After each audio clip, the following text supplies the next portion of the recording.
வாழ்க வையகம், வாழ்க வையகம், வாழ்க வளமுடன். குரு வாழ்க, குருவே துணை.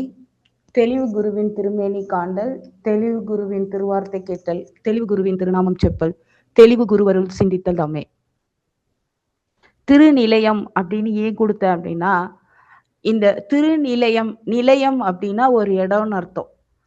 திரு அப்படின்னாலே அது அடைமொழின்னு சொல்லுவாங்க. திரு அப்படின்னா லக்ஷ்மி கடாட்சம், ஐஸ்வர்யம் அப்படின்லாம் பொருள். திரு அப்படின்னு எந்த ஊர் ஆரம்பிக்குதோ அங்க சிவன் கோயில் இருக்கும்னு சொல்லுவாங்க. அப்ப திரு அப்படிங்கிறது நம்ம எப்படி எடுத்துக்கணும் இந்த திருநிலையத்தை அப்படின்னா, 3ஆ பிரிச்சுக்கணும். ஃபர்ஸ்ட், இந்த உயிரை தாங்கிய உடல் ஒரு திருநிலையம். இந்த உடலை தாங்குகின்ற இடமாகிய இல்லம் அது ஒரு திருநிலையம். அதுக்கப்புறம் இந்த வீடுகள்லாம் இருக்கக்கூடிய உலகம் ஒரு திருநிலையம். அப்ப இந்த 3 திருநிலையத்தை பத்தி தான் நம்ம பார்க்க போறோம். அப்ப ஃபர்ஸ்ட் உடல்ல நம்ம எப்படி எல்லாம் பாதுகாத்துக்கிறோம், எப்படி வச்சிருக்கோம் அப்படிங்கிறது ரொம்ப முக்கியம். நம்ம பெரும்பகுதி என்ன பண்றோம் அப்படின்னு பாத்தீங்கன்னா, வாழ்க்கையில வந்து சாப்பாடு தான் நமக்கு ரொம்ப முக்கியம். தூக்கம், இருக்கிறதுக்கு இடம், இதெல்லாம் சொல்றாங்க. அப்ப உணவு அப்படிங்கிறதுக்கு நம்ம எவ்வளவு செலவு பண்றோம், எப்படி எல்லாம் அதை சாப்பிடுறோம் அப்படிங்கிறது முக்கியம். உணவுல வந்து மகர்ஷி என்ன சொல்லிட்டாங்க, சாத்விகம், ராட்சசம், தாமசம்னு 3 உணவா பிரிச்சிருக்காங்க. அதாவது அந்த 3 உணவுல சாத்விக உணவு எடுத்துக்கிட்டா சிறப்பு அப்படின்னு சொல்லியிருக்காங்க. நம்ம அதுபடிதான் இருக்கோமா அப்படின்னா, நீங்க வந்து இப்போ ஒரு ₹1,00,000 சம்பாதிக்கிறவங்களா இருந்தாலும், ₹50,000 சம்பாதிக்கிறவங்களா இருந்தாலும், உங்களோட 10%க்கு மேல உங்களோட உணவுக்கு செலவாகிறது இல்லை. ₹10,000 மேல ₹1,00,000 சம்பளம் வாங்குறவங்க ₹10,000 மேல செலவு பண்றது இல்ல. 50,000 வாங்குறவங்க ₹5,000 மேல செலவு பண்றது இல்ல. ஆனா நம்ம இதை தவிர வேற என்னென்னலாம் பண்ணிக்கிறோம் அப்படின்னு பார்க்கணும். இப்போ உணவை வந்து எல்லாத்தையும் ஃப்ரிட்ஜில் வச்சு நம்ம சாப்பிட்றோம். அதை வந்து மனிதர்களை தவிர வேற எந்த ஜீவராசிகளும் உணவுப் பொருள்களை சேமிச்சு வைக்கிறது கிடையாது. இப்ப பாருங்க, சிலிண்டர் இல்ல, போர் நடக்குது, உங்களுக்கு அது இல்லை இது இல்லைன்னு சொன்னோடனே நம்ம எல்லாம் என்ன பண்றோம்னா, எதெல்லாம் வாங்கி சேகரிச்சுக்க முடியும் நம்ம அப்படின்னு சொல்லி எல்லாத்தையும் சேகரிச்சு வச்சுக்கிறோம். இது வந்து கரெக்டா அப்படின்னா ஓகே, நமக்கு தேவைக்கு இருக்கணும், அதனால அதை நம்ம பண்ணிக்கிறோம். அதிலே பற்றா இருந்துடக்கூடாது அப்படிங்கிறது தான். மனுஷன் அதனாலதான் 14 திட்டத்துல ஓருலக ஆட்சி, எல்லாருக்கும் வந்து சமையல் கூட ஒண்ணா இருக்கணும் அப்படின்லாம் நிறைய சொல்லியிருக்காங்க.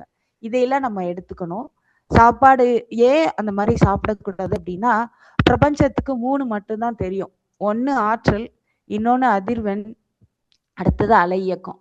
நீங்க எந்த ஒரு பொருளை வச்சீங்களான்னு அதுலேருந்து ஒரு அதிர்வு இருக்கும், அதுலேருந்து ஒரு அலை இயக்கம் வரும், அந்த அலை இயக்கத்துல இருந்து ஒரு ஆற்றல் கிடைக்கும்.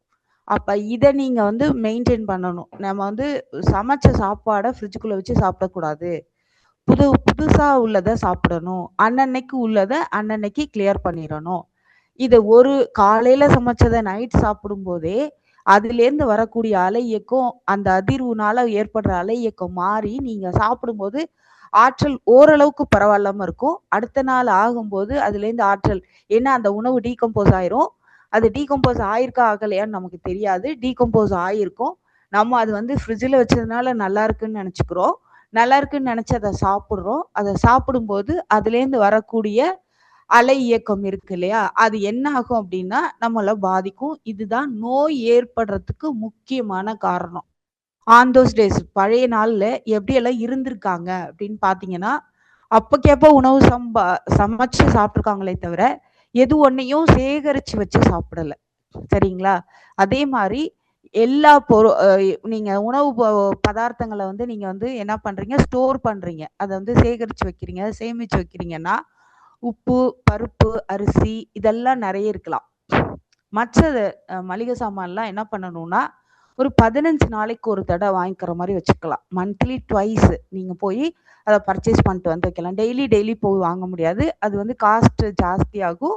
ப்ளஸ் வந்து நம்ம நிறைய வீணாக்குவோம். அப்போ 2 தடவை வாங்கிக்கலாம் உணவு பொருட்களை. அதாவது மளிகை சாமானாக இருக்கட்டும், காய்கறியை 2 நாளைக்கு ஒரு தடவை வாங்கிக்கலாம். காய்கறியும் ஃப்ரிட்ஜில் வைக்காதீங்க. இப்போ காய்கறி ஃப்ரிட்ஜில் வச்சோம்னா அதோட உயிர் சத்து போயிடும். எதுக்கு பிரதானமா தேவைப்படுது அப்படின்னா, பால் காய்ச்சி வைக்கிறோம். இந்த வெயில் நாளையில பால் தாங்காது, பால் காய்ச்சி வைக்கலாம். மாவு வந்து வாரத்துக்கு 2 தடவை அரைங்க. ரொம்ப அதாவது ஃபுல்லா அரைச்சி ஃப்ரிட்ஜுக்குள்ள வச்சோம் அப்படின்னா உங்களுக்கு அதுலேருந்து ஏற்படக்கூடிய புளிப்பு தன்மை இருக்கு. அந்த புளிப்பு தன்மை பிளஸ் நம்ம ஏதாவது நல்ல எண்ணங்கள் நினைக்காம நம்மளோட உடல் மாற்றத்துல, நம்மளோட சிந்தனையில எப்ப பார்த்தாலும் வேற எதையாவது நம்ம யோசிச்சுட்டே இருக்கும்போது, உங்க உடம்புல எங்கெங்கெல்லாம் தண்ணி தேங்கி இருக்கோ, சைனோவியல் ஃப்ளூயிட் இருக்கு இல்லையா? அது தேங்கி இருக்க இடத்துல உங்க எண்ணம் அங்க போயி, அந்த புளிப்பு தன்மைய கசப்பா மாத்தி, உங்களுக்கு வலி ஏற்பட வச்சுரும்.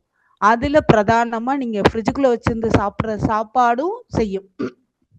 அப்ப நம்ம உடல்ங்கிற திருநிலையம், இந்த ஆன்மாங்கிறது வந்து குடியேறி இருக்கு.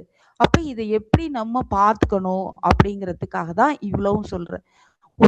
உடம்பை வளர்த்தேன் உயிர் வளர்த்தேனே, உடம்பினுள் உத்தமன் கோவில் கொண்டான் என்று உடம்பினை யானிருந்து ஓம்புகின்றேனே, உடம்பில் உருபொருள் கண்டேன் அப்படின்லாம் திருமூலர் சொல்றாரு. அப்ப நம்ம அதுபடி இருக்கமா? மகர்ஷி வந்து சிம்பிளா சாப்பிட சொல்லியிருக்காங்க. எளிமையான உணவு.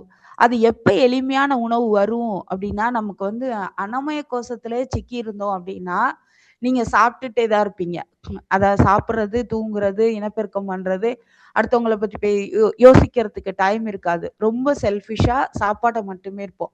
அப்படி இருக்கும்போது அது வந்து நல்ல உணர்வுகள குடுக்காது. அன்னமய கோசத்திலேருந்து பிராணமய கோசம், மனோமய கோசம் இந்த மாரி நிலைகளுக்கு வந்து நீங்க உடற்பயிற்சி, தவம், இந்த மாரி சிந்தனை அகத்தாய்வு இதெல்லாம் செய்யும்போது ஆட்டோமேட்டிக்கா உங்களோட உணவு வந்து ரெடியூஸ் ஆயிரும். நம்ம அத வந்து நான் நான் வந்து குண்டா இருக்கேன், ஒல்லியா இருக்கேன், கருப்பா இருக்கேன், சிவப்பா இருக்கேன் எதுவுமே சொல்ல வேண்டாம். அதெல்லாம் இறைவன் குடுத்தது. அது மாற்ற முடியாது. மகர்ஷி சொல்லியிருக்காங்கல்ல 7 வித சம்பத்து, 16 வகையான காரணங்கள். அதுல உடலமைப்பு 1. நம்ம வந்து எப்படி பார்த்துட்டு இருக்கோம் இந்த உடம்ப அப்படின்னு பார்த்தீங்கன்னா, அ மேலா இருக்கிற உடம்புக்கு வந்து எப்பயுமே ஒரு ஆடை அணியிறது சிறப்பு அப்படின்னு சொல்லுவாங்க. நம்ம வந்து நெறைய ஆடைகள் அணியிறோம். அத வந்து தவிர்க்க முடியாது. இந்த காலகட்டத்தில நீங்க எப்படி இருக்கணும் அப்படின்னா, உள்ளாடைகள 6 மாசத்துக்கு ஒரு தடவ மாத்திரணும். அந்த உள்ளாடைகள மாத்துறது, மேல் இருக்க பாகமும், கீழ் இருக்க பாகமும் உடம்ப 2ஆ பிரிச்சீங்கன்னா, நம்ம கீழ் பகுதி எல்லாமே அருவருப்புத்தக்கதாகவே நெனைக்கிறோம். அது ரொம்ப தப்பு. நீங்க தான் அதாவது மலஜலமா இருக்கட்டும், இல்ல லேடீஸ் ப்ராப்ளமா இருக்கட்டும், எல்லாமே நீங்க தான் அனுபவிக்கிறீங்க. எல்லாமே நீங்க தான் அத சுத்தப்படுத்திக்கிறீங்க. கழுவிக்கொள்றோம், எல்லாம் பண்றோம். அப்ப அந்த தூய்மைப்படுத்தும்போது அது தூய்மை அடையுது. நம்ம அத வந்து எப்படியெல்லாம் பாதுகாத்துக்கணும் அப்படின்னு சொல்றாங்க. நீங்க வந்து ஒரு ட்ரெஸ்ஸ வாங்கிட்டு அத நெறைய நாள் யூஸ் பண்ணக்கூடாது அப்படின்னு சொல்றாங்க.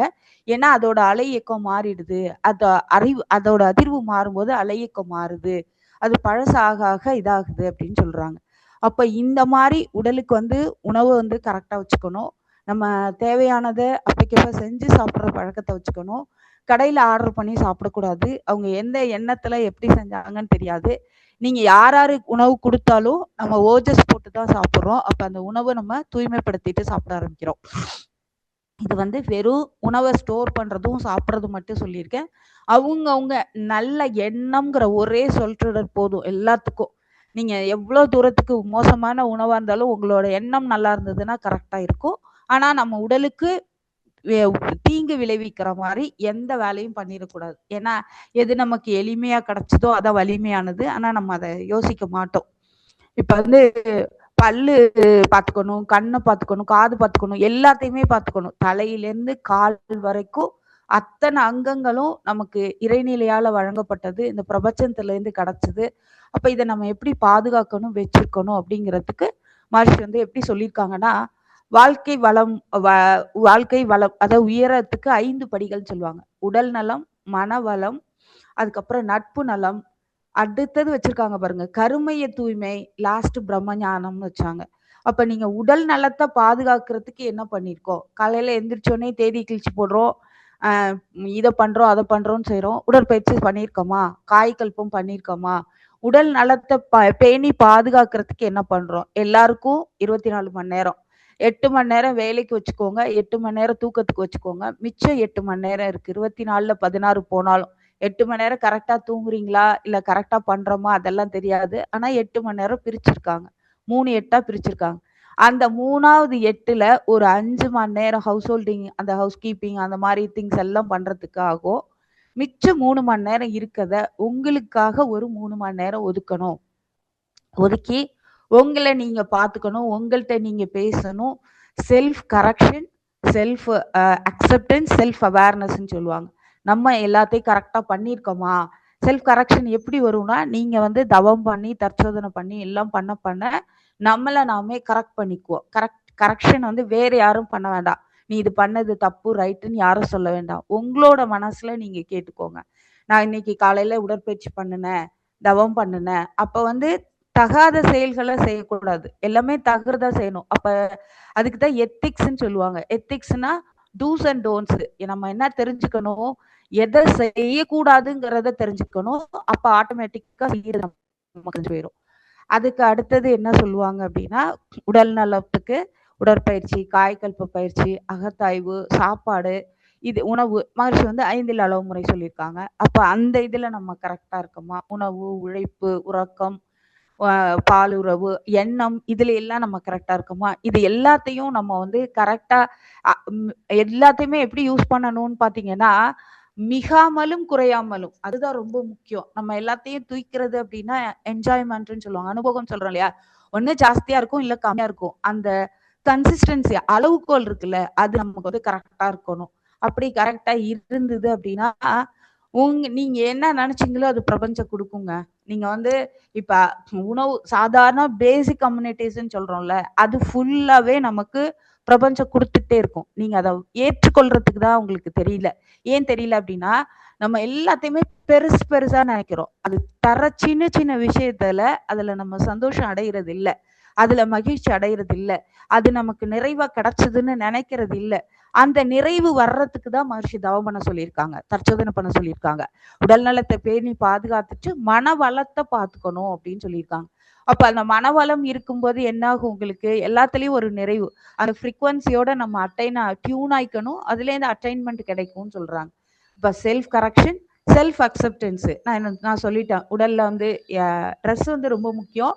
அதுல வந்து 2 வருஷத்துக்கு மேல யூஸ் பண்ண வேண்டாம் அப்படிங்கிறாங்க. நம்ம வீட்ல ஒவ்வொருத்தருக்கும் 4 பீரோ இருக்கும். 4 பீரோ ஃபுல்லா துணி இருக்கும். அதுல எது நீங்க தேவையானது வச்சிருக்கீங்க, தேவையில்லாததெல்லாம் கழிச்சிருங்க. அத கழிக்க கழிக்க உங்களோட எண்ணங்கள் குறையும். நீங்க எவ்வளோ தூரத்துக்கு வீட்ல கம்மியா பொருள்கள் வச்சிருக்கீங்களோ, அவ்வளோ தூரத்துக்கு உங்களுக்கு எண்ணங்கள் குறையும். ஒவ்வொரு இடத்தையும் வச்சுக்கோங்க. ஒரு நாளைக்கு வீட வந்து ஒரு ரூம்லேருந்து ஆரம்பிச்சு, இல்ல கிச்சன்லேருந்து ஆரம்பிச்சு, ஒண்ணு ஒண்ணா கிளீன் பண்ணிக்கோங்க. ஒரு பெரிய அ சிஇஓ மாரி ஒருத்தர் வந்து எனக்கு என்ன சொன்னாருன்னா, ரூ. 200 கம்மியான பொருள்கள நீங்க ஸ்டோர் பண்ணாதீங்கன்ட்டாரு. ரூ. 200 கம்மியான பொருள். எல்லார் வீட்லயும் பார்த்தீங்கன்னு வச்சுக்கோங்களேன், டிஸ்போசல் மட்டும் 2 சாக்கு கல்லலாம். நம்ம எல்லாரும் வச்சிருப்போம். நானும் உள்பட. அப்ப அதெல்லாம் குறைக்கணுங்கிறாங்க. எவ்வளோக்கு எவ்வளோ நீங்க வீட்ல போய் ஒரு ஒரு பொருள் எடுக்கிறோம் அப்படின்னா, அந்த துணிமணிகள அடுக்கி வச்சிருக்க விதம், அது வந்து ஒரு நேர்த்தி, அது தேவையில்லாதத கரெக்ட்டா பண்றது, டெய்லி வீட கிளீன் பண்ணிக்கிறது, தொடைக்கிறது, சாப்பாடு வந்து செஞ்சோன்னா அந்த கிச்சன கிளீன் பண்றது, இதெல்லாம் ரொம்ப முக்கியம். ஒரு இடத்தையும் சொல்றாங்க. இப்ப சமையல் அறைன்னு எடுத்துக்கிட்டீங்கன்னா, சமைச்சு முடிச்சு அந்த இடத்த எல்லாத்தையும் கிளீன் பண்ணிட்டு, கரெக்ட்டா நம்ம பாத்திரத்த வச்சுக்கணும் அளவா. தேவையில்லாதத ஒரு பெட்டியில கட்டி வச்சுருங்க. அது யாரு கெஸ்ட் வரும்போது எடுக்கிறோம், இல்ல தேவைக்கு அதிகமா இருக்கும்போது எடுக்கிறோம் அப்படிங்கிறது குறைச்சுக்கோங்க. நீங்க அத மாரி பண்ணி பாருங்க. உங்க எண்ணங்கள் குறையும். இப்ப சாமி ரூம் வந்தோம்னா, அதுல வந்து இறந்து போனவங்களோட ஃபோட்டோ இந்த மாரிலாம் வைக்கக்கூடாது. அத வந்து நீங்க தனியா ஒரு பெட்டியில வச்சுக்கோங்க. என்னைக்காவது அவங்களுக்கு திதி குடுக்கும்போது, தவசம் குடுக்கும்போது அத எடுத்து அத குடுத்துட்டு, அதுக்கப்புறம் அத வைங்க. எல்லாரும் அவங்கவங்க நீங்க நல்லா இருக்கணும், உங்க இது நல்லா இருக்கணும். அவங்க நெனச்சிருப்பாங்க. அவங்களோட எப்படி சொல்றது? உழைப்புலயோ, வேற எதுலயுமோ குற்றம் சொல்றதுக்கு இல்ல. அவங்களோட நீங்க அத பார்க்கும்போது, அவங்களோட நெகட்டிவும் உங்கள தாக்கும் அப்படின்னு சொல்றாங்க. நெகட்டிவ் அயான்ஸ்ன்னு சொல்றாங்க. நம்மளோட உடம்பு, அதுலேருந்து வரக்கூடிய ஆறா, நம்மளோட வீடு, இவ்வளவுமே பாசிட்டிவா இருக்கணும். இதெல்லாம் பாசிட்டிவா ஆக்குனாதான், பிரபஞ்சத்திலேருந்து வரக்கூடிய அதிர்வெண்ணு, ஆற்றலு, அதிர்வு எல்லாமே அலை இயக்கம் எல்லாமே எப்படி இருக்கும்? உங்களுக்கு வந்து நல்ல உணர்வுகள உண்டு பண்ணும். பாசிட்டிவா இருக்கும் அப்படின்னு சொல்றாங்க. அப்ப ரூம்ல நெறைய கச்சகச்சன்னு வச்சுக்காம, தேவையானத மட்டும் வச்சுக்கிட்டு, விளக்கு ஏத்துறீங்களா? ஏத்திக்கோங்க. மந்த்லி ஒன்ஸ் வீட்ல எல்லா ரூம்லயும் விளக்கு ஏத்திக்கணும். அத கரெக்ட்டா விளக்கேத்தி வச்சு வீடெல்லாம் தொடச்சு எல்லாம் பண்ணும்போது, தூப தீப ஆராதனைன்னு சொல்லுவாங்க. வீடு ஃபுல்லா சாம்பிராணி போடுறது, பத்தி ஏத்தி வைக்கிறது, அடுத்தது அத எல்லாத்தையும் கிளீன் பண்ணி வைக்கிறது. இது வந்து ரொம்ப முக்கியம். ஒரு இடத்த மட்டும் நாம வந்து செ சென்னையில இருக்கும்போது 750 ஸ்கொயர் ஃபீட்ல மொத்த வீடு இருக்கும். 650 ஸ்கொயர் ஃபீட்ல மொத்த வீடு இருக்கும். ஒரு இடத்துல பொருள் இல்லாம இருக்கிறதுங்கிறது ரொம்ப கஷ்டம். அத கொஞ்சம் மாத்தி வச்சுக்கோங்க. மகரிஷி எப்படி சொல்லுவாங்க, கண்ணாடி தவம் பண்ணும்போது, மற்ற பிம்பங்கள்லாம் அதுல படாம இருக்கணும். ஒரு ஃப்ரீயா ஒரு இடத்த வச்சுக்கோங்க. அந்த மாதிரி ஃப்ரீயா ஒரு இடத்துல உட்கார்ந்து நீங்க யோசிக்கும்போது, உங்கள பத்தி யோசிக்கும்போது, அந்த இடத்துல நீங்க தவம் பண்ணும்போது, நம்ம என்ன பண்றோம்? என்ன பண்ணிட்டுருக்கோம்? இது நம்மளோட வாழ்க்கையோட நோக்கம் என்ன? எதுக்காக நம்ம இந்த உலகத்துக்கு வந்திருக்கோங்கிறது முதற்கொண்டு எல்லாமே தெரியும். அப்ப இத தெரிஞ்சுக்கிறதுக்கு ஒரு இடம் ஃப்ரீயா இருக்கணும். அப்ப நான் வெட்ட வெளியில உட்காந்துக்கலாமா? அப்படின்னு கேட்காதீங்க. வீடுங்கிறது திருநிலையம். நெறைய பேர் சொல்லுவாங்க. A favourite place in the world in my home அப்படின்னு சொல்லுவாங்க. இன் மை ரூம்னு சொல்லுவாங்க. அப்ப நம்ம நல்லா இருக்கிறதுக்கு நம்ம வீடு வந்து ரொம்ப முக்கியமானது. நீங்க ஹாலா இருக்கட்டும், உங்களோட படுக்கறையில நெறைய ஏத்திக்காதீங்க. ஏசிய போட்டு வச்சுட்டு ஃபுல் க்ளோஸ்ல இருப்பீங்க. காலையில எழுந்தோனே எல்லாத்தையும் திறந்து விடணும். ஜன்னல் திறந்து விட்டு, அந்த படுக்கையெல்லாம் கரெக்ட்டா அடுக்கி வச்சு, அந்த மெத்தை வந்து சுருக்கம் இல்லாம நீங்க எடுத்தீங்கன்னா, உங்களோட உடம்பு வலி போகும் அப்படின்னு சொல்றாங்க. அத மடிச்சு வைக்கும்போது, உங்களுக்கு என்ன பண்றோம் அடுத்ததுன்னு தெரியும். காலையில எழுந்தோனே படுக்கைய சரி பண்ணாம எழுந்திருக்க கூடாது அப்படின்னு சொல்லுவாங்க. அப்ப வீட வந்து ஒரு ஏரியாவையும் நீங்க பார்க்குறீங்க. ஒரு ஏரியாவையும். என்னோட ஃப்ரெண்ட் என்ன சொல்லுவாங்க அப்படின்னா, ஒரு ஒரு கந்தசஷ்டி கவசமோ ஒரு பாட்டோ நீ போடு. அந்த பாட்டு போட்டு, அந்த பாட்டு முடியிற வரைக்கும் ஒரு இடத்த கிளீன் பண்ணு. அதுல வந்து ஒரு பைய வச்சுக்கிட்டு தேவையானது, தேவையில்லாததுன்னு பிரிச்சுரு அப்படின்னு சொல்லுவாங்க. ஏன்னா, ஒரு 20 நிமிஷம், ஒரு 30 நிமிஷம் டெய்லி எடுத்துட்டு, ஒரு இடத்தையும் நீங்க கிளீன் பண்ணுங்க. தயவு செஞ்சு கிளீன் பண்ணி ஒரு ரூம்லேருந்து இன்னொரு ரூம் கொண்டு போய் வச்சுறாதீங்க. அத வெளியில போக்கணும் அப்படின்னு நினைச்சுக்கணும். அதுதான் ரொம்ப முக்கியம். அப்ப உடலை எப்படி வச்சுக்கணும்? நம்மளோட இல்லத்தை எப்படி வச்சுக்கணும்? அப்படிங்கிறது ரொம்ப ரொம்ப முக்கியம். அதனால தான் சொல்றேன். எல்லாரும் என்ன பண்ணுவோம் அப்படின்னா, நெறைய டிவி பார்ப்பீங்க. டிவிய ஓட விட்டு அதுலேருந்து நாடகம் பார்ப்போம். அந்த நாடகம் பார்க்கும்போது, அது அங்க உள்ள சுவர்கள்ல அந்த எதிரொலி இப்ப அந்த நாடகத்துல அழுவுறது, பார்க்குறது, சிரிக்கிறது, இல்ல வேற ஒரு குடும்பத்த கெடுக்கிறது எல்லாமே நடக்கும் இல்லையா? அப்ப அதெல்லாம் அது பதியும். இத பார்க்குறவங்களுக்கும் அது பதியும். ஒரு நாள் இல்லாட்டி ஒரு நாள் நீங்க வந்து அந்த நாடகத்து கூடயே ட்ராவல் ஆகும்போது அதுவாவே மாறிரும். அதுல நல்லது, கெட்டது அப்படின்லாம் இல்ல மனசுக்கு. அதே மாரி நல்லவங்க, கெட்டவங்க அப்படின்லாம் கிடையாது. சூழ்நிலைக்கு தகுந்த மாரி மனிதர்கள் மாறிக்கிறாங்க. நீங்க என்ன பண்ணுவீங்க, அந்த மாரி நாடகம் பார்க்கும்போது, தேவையில்லாத எண்ணங்கள் நமக்கு மனசுல பதியும்போது, அத ஒரு நாள் நம்ம என்ன பண்ணிருவோம், அத வந்து செய்யணும் அப்படின்னு சொல்லி ஆரம்பிச்சுருவோம். அப்ப இதெல்லாம் இல்லாம இருக்கணும் அப்படின்னா, வீடு வந்து வீடு ரொம்ப ரொம்ப முக்கியம். இந்த இந்த டாபிக் குடுத்துட்டு, நான் கிட்டத்தட்ட ஒரு 15, 20 நாளா ஃபுல்லா வீட கிளீன் பண்ணிட்டு தான் இத நான் பேசுறேன். ஏன் அப்படின்னா, இதுக்கப்புறம் நமக்கு வந்து ஒரு மாற்றம் இருக்கும் அப்படிங்கிறதுனால, எவ்வளோ தூரத்துக்கு என்னால குறைக்க முடியுமோ, அவ்வளோ குறைச்சிருக்கேன். இன்னும் குறைக்கணும். நான் வந்து தே நம்ம வந்து எல்லாம் தேவை தேவைன்னு வச்சிருக்கோம். அந்த தேவைய இன்னும் கொஞ்சம் குறைக்கணுன்ட்டு நான் நல்லா தவம் பண்ணி, சங்கல்பம் பண்ணி, எல்லாத்தையும் பண்ணிட்டு தான் இத ஆரம்பிச்சோம். அப்ப இது நம்ம ஒவ்வொருத்தரும் நம்மளோட வாழ்க்கையில எடுத்துக்கணும். தேவையில்லாத பொருள்கள சேகரிக்க கூடாது. மனுஷன் நெறைய இடத்துல சொல்லியிருக்காங்க. ஆனா நம்ம அதெல்லாம் ஃபாலோ பண்றோமா அப்படின்னா இல்ல. எப்படி வச்சுக்கணும்? நீங்க வந்து தேவைக்கு அதிகமா சேர்த்தோம் அப்படின்னா, தேவையானது விக்கும்படி ஆயிரும்னு சொல்லியிருப்பாங்க. சிக்கனம், சீர்திருத்தம் அப்படின்லாம் சொல்லியிருப்பாங்க மகர்ஷி. நம்ம வந்து அத கேட்டுருக்கோமா அப்படின்னா, எல்லாமே தெரியும் நமக்கு. ஆனா புத்திக்கு எட்டுனது அறிவுக்கு எட்டாது. அந்த அறிவுக்கு எட்டிருச்சு அப்படின்னு வச்சுக்கோங்களேன், நீங்க பிரபஞ்சத்தோட டியூன் ஆயிருவீங்க. நம்ம இவ்ளோ தூரம் தவம் பண்றோம், தத்துவம் கேட்கிறோம், எல்லாத்தையுமே உடற்பயிற்சி பண்றோம். ஏன் நம்ம பிரச்சனைய நம்மளால தீர்த்துக்க முடியல? நம்ம வந்து எல்லார்ட்டயும் கம்பேரிட்டிவ் ஸ்டடி பண்ணிட்டு இருக்கோம். ஒவ்வொருத்தவங்களோடையும். அவங்களுக்கு அது கிடைச்சிருக்கு, இவங்களுக்கு இது கிடைச்சிருக்கு. Every person is individual. Every mind is connected with other mind. அப்போ ஒவ்வொரு பெர்சனும் இண்டிவிஜுவலா இருக்காங்க. நான் என்ன மாரியே இன்னொருத்தவங்கள தேட முடியாது. எங்க அம்மா மாரியே இன்னொருத்தவங்க கிடைப்பாங்கன்னு சொல்ல முடியாது. ஒவ்வொருத்தவங்களுக்கும் ஒரு குவாலிட்டி இருக்கும். ஒரு இண்டிவிஜுவாலிட்டி இருக்கும். அப்ப நம்ம அந்த இண்டிவிஜுவாலிட்டிய எப்படி கண்டுபிடிக்கிறது? அத எப்படி இனம் கண்டு கொள்றது? அப்படிங்கிறது தான் முக்கியம்.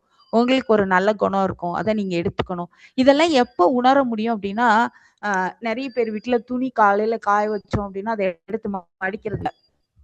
நல்லா ஞாபகம் வச்சுக்கோங்க. அந்த நாளையில தாத்தா வந்து சித்தா டாக்டர். அவங்க என்ன சொல்லுவாங்கன்னா, ஈவினிங் யார் வீட்ல துணி காயுதோ, மாலை நேரத்துல துணி காயுதோ, அவங்க வீட்ல வியாதி இருக்குன்னு அர்த்தமாம். அதனால நமக்கு வியாதிலாம் வேண்டாம். காலையில துணி துவைச்சு காய வச்சுருங்க. இல்லங்க நாங்க நைட்டு தான் வாஷிங் மிஷின் போடுறோம். காலையில காய வைக்கிறோம். ஒரு வாஷிங் மிஷின் போடுறதோட டைம் உங்களுக்கு தெரியும். அந்த டைமை கால்குலேட் பண்ணி அத காய வச்சுருங்க. வெயில்ல காயணும். நெறைய பொருள் ஸ்டெர்லைஸ் ஆகணும். இப்ப பாத்திரம்லாம் வெந்நீர்ல போட்டு எடுத்தா நல்லது. உங்களோட இன்னர் வேர் எல்லாம் மந்த்லி ஒன்ஸ் வெந்நீர்ல போட்டு டெட்டால் போட்டு கழுவுறது நல்லது. 6 மாசத்துக்கு ஒரு தடவ மாத்திக்கிறது நல்லது. காஸ்ட்லியான ட்ரெஸ் வச்சுக்க வேண்டாம். அத ரொம்ப காஸ்ட்லியா எடுத்து 2 வருஷம் எப்பேற்பட்ட துணியா இருந்தாலும் 2 வருஷத்துக்கு மேல அதோட அலை இயக்கம் மாறிடுது. அதோட அதிர்வு மாறிடுது. நீங்க அத எடுக்க போம்போது எல்லாரும் இப்ப உணவு சமைக்கும்போது என்ன சொல்றோம்? நல்ல எண்ணத்தோட சமைக்கணும். யார்ட்டயாவது சண்டை போட்டுக்கிட்டு சமைச்சோம், இல்ல யாரையாவது திட்டிட்டு சமைச்சோம், ஒரு பொறாமையில சமைச்சோம் அப்படின்னா, அந்த உணவுல அது பதியுது அப்படிங்கிறாங்க. அப்ப எல்லாத்துக்கும் இது பொருந்தும். நீங்க ஒரு துணிமணி எடுக்க போறீங்க, ஒரு நகை வாங்குறீங்க, வேற ஏதாவது பண்றீங்க. என்ன பொருள் வாங்குனாலும், யார் கூட போறோம்? எந்த அலையியக்கம் அதுல இருக்கு? அப்படிங்கிறது முக்கியம். அத வந்து ஒரு காப்பு போட்டு தான் வீட்டுக்கு எடுத்துட்டு வரணும். வீட்டுக்கு எடுத்துட்டு வந்தோனே யூஸ் பண்ணும்போதும் காப்பு போட்டு பண்ணிக்கணும். மகர்ஷி வந்து அதுக்கு ஓப்பனா அது வாழ்க வளமுடன் அப்படின்னு சொல்றாங்க. எல்லாத்துக்கும் வாழ்க வளமுடன் சொல்லிட்டே இருக்கோம். காப்பு போட்டுட்டே இருக்கோம். அது 3 விதமான காப்புன்னு சொல்றோம் இல்லையா? தற்செயல் விபத்திலிருந்து காப்பு. அதுக்கப்புறம் வந்து பேற்றுயிர் பகையிலிருந்து காப்பு, இயற்கை சீற்றங்களிலிருந்து காப்பு. எவ்ளோ அழகா சொல்லியிருக்காங்க பாருங்க. வேற்றுயிர் பகைங்கிறது நம்மள பத்தி பொறாமப்படுறவங்க, நம்மள தப்பா நினைக்கிறவங்க, அவங்கள்ட்டேருந்தும் காப்பு பெறுறோம். இயற்கை சீற்றத்திலிருந்து மழை, வெயிலு, பூகம்பம் அந்த மாரி இருக்க இயற்கை சீற்றங்களிலிருந்தும் காப்பு பெறுறோம். வேற்றுயிர் பகையிலிருந்தும் காப்பு பெறுறோம். அப்ப இந்த காப்புக்கு அவ்ளோ பெரிய மரியாதை. நீங்க வந்து அருட்பேராற்றல் இரவும் பகலும் எல்லா நேரங்களிலும், எல்லா இடங்களிலும், எல்லா தொழில்களிலும் உறுதுணையாகவும், பாதுகாப்பாகவும், வழிநடத்துவதாகவும் அமையுமாக. தெரிஞ்சோ தெரியாமலோ, நீங்க அதுக்கு அட்டியனாறீங்களோ ஆகலையோ, அந்த வாசகத்த நம்ம சொல்லிட்டே இருக்கோம். அது வந்து எப்படி சொல்லுவாங்கன்னா, ஆரம்பத்துல மன்றத்துக்கு போகும்போது, கோல்கேட் அப்படின்னு சொல்லிட்டு ஒரு விளம்பரம் வரும். பேஸ்ட்டுக்கு. அதுக்கு வந்து ஒரு பாதுகாப்பு வளையம் மாரி, நம்ம உடம்ப சுத்தி இப்படி சுத்துற மாரி ஒண்ணு இருக்கும். அத வந்து ஒரு பேராசிரியர் எனக்கு சொல்லும்போது, "அந்த பாதுகாப்பு வளையம் மாரி உங்கள பாதுகாக்குமா?" அப்படின்னு சொல்லுவாங்க. அப்ப அந்த பாதுகாப்பு வளையமா நம்ம நெனச்சுக்கணும் அத. சங்கல்பம்ங்கிறது ரொம்ப ரொம்ப முக்கியம். சங்கல்பம் ஆல் ஆஃப் அ சடன் வந்துராது. எல்லாரும் சொல்லி உடனே போயிராது. நீங்க துரிய நிதானத்துல உங்களோட மன அலைச்சல் வேகத்த குறைச்சு, நம்ம துரிய நிதானத்தோட அதோட டியூன் ஆயிட்டு, அவங்கள மானசீகமா நெனச்சு அத சொல்றோம். இதெல்லாம் ஃபிராக்ஷன் ஆஃப் செகண்ட்ல நடக்குது. அது எவ்வளோ பெரிய விஷயம் தெரியுமா அதெல்லாம்? அப்ப நீங்க எவ்வளோக்கு எவ்வளோ உங்கள தூய்மையா வச்சுக்கணும், வீட்ட தூய்மையா வச்சுக்கணும். அதுக்கப்புறம் உலகத்துக்கு போலாம். மகர்ஷி என்ன சொல்லியிருக்காங்க? தனி மனித அமைதி தான் ஒரு முக்கியம் அப்படின்னு சொல்றாங்க. இந்த தனி மனித அமைதி நம்ம தலையிலேருந்து கால் வரைக்கும் ஒரு உடல் இருக்கு. அத 3 உடலா பிரிக்கிறாங்க. பருவுடல், நுண்ணுடல், காந்த உடல், ஸ்தூல சரீரம், சூக்கும சரீரம், காரண சரீரம். பிசிக்கல் பாடி, ஆஸ்ட்ரல் பாடி, காஸ்ட்ரல் பாடின்னு பிரிக்கிறோம். இந்த 3 உடம்புல எதுல நோய் வருது? ஏன் நோய் வருது? இந்த ரத்த ஓட்டம், வெப்ப ஓட்டம், காற்றோட்டம் அப்படின்னு 3 ஓட்டம் இருக்கு. இந்த 3 ஓட்டத்துல ஓட்டமா இருந்தது அப்படின்னா எதுவுமே பண்ணாது. அந்த ஓட்டம் தடைப்படும்போது ஒரு வலி ஏற்படுது. வலி நீடித்தால் நோய், நோய் நீடித்தால் மரணம். இப்படி வலி ஏற்படும்போது நம்ம என்ன பண்றோம்? அதிகமா நீங்க ஞாபகம் வச்சுக்கோங்க. நம்ம செலவு பண்றதுலயே அதிகமா செலவு பண்றது டாக்டருக்கு தான் செலவு பண்றோம். அந்த டாக்டருக்கு செலவு பண்ணாம நம்மளோட வருமானத்துல இப்ப வந்து எங்க இதுல என்ன சொல்லுவாங்கன்னா, இது நோன்பு காலம். ஒரு 2.5% 100க்கு ரூ. 2.5 நீ சம்பாதிக்கிறதுல எடுத்து நீ தானமா குடுத்துறணும். ஜக்காத் அப்படின்னு சொல்லுவாங்க. அதுக்காக ரூ. 100 வச்சுக்கோனா ரூ. 2.5 பிச்சை போடுறது கிடையாது. ஒரு ஆள நீ செலக்ட் பண்ணி அவங்களுக்கு நீ குடுத்தீன்னா, அடுத்த வருஷம் அவங்க இதே மாரி செய்யணும்னு சொல்லுவாங்க. அப்ப உங்களுக்கு ஒரு வாஷிங் மிஷின் வந்து தையல் மிஷின் வாங்கி குடுக்க ஒருத்தவங்களுக்குன்னா, அந்த தையல் மிஷினோட விலை எவ்வளவோ அத நீங்க வாங்கி குடுத்தீங்கன்னா, அடுத்த வருஷம் அவங்க சம்பாதிச்சு இன்னொருத்தவங்களுக்கு அந்த தையல் மிஷின வாங்கி குடுக்கணும். அப்படி இருக்கணும் உங்களோட தானம்னு சொல்லுவாங்க. நீங்க அதே மாரி நெறைய தானம் பண்ணோம் அப்படின்னு வச்சுக்கோங்க. தொண்டு செஞ்சாலும் வியாதி வராதுங்க. கர்ம வினையை தொண்டு செய்து போக்குவீர்ன்னு தான் சொல்லியிருக்கோம். அதனால தான் சாதனை அப்படின்னு சொல்றோம். சாதனைனா என்ன? சாதிக்கிறதுக்கு பேரு சாதனை இல்ல. உங்கள சுதர்மம், தர்மம்னு சொல்லுவாங்க. அடுத்தவங்களுக்கு நீங்க நன்மை செஞ்சீங்கன்னா, அது தர்மம். உங்களுக்கு நீங்க நன்மை செஞ்சுக்கிட்டீங்க அப்படின்னா, அது பேரு சுதர்மம்னு பேரு. அப்ப அந்த சுதர்மத்துல எல்லாமே அடங்கும். உங்களுக்கு உள்ள உடற்பயிற்சி, காய்கல்ப பயிற்சி, நீங்க பண்ற தவம், தத்துவ விளக்கம், குணநல பேரு, முழுமை பேரு இத்தனையும் அந்த சுதர்மத்துக்குள்ள அடக்கும். நம்ம பார்த்தோம். ஏன் ஞானிகள்லாம் இவ்ளோ தூரத்துக்கு ஃபேமஸா இருக்காங்க?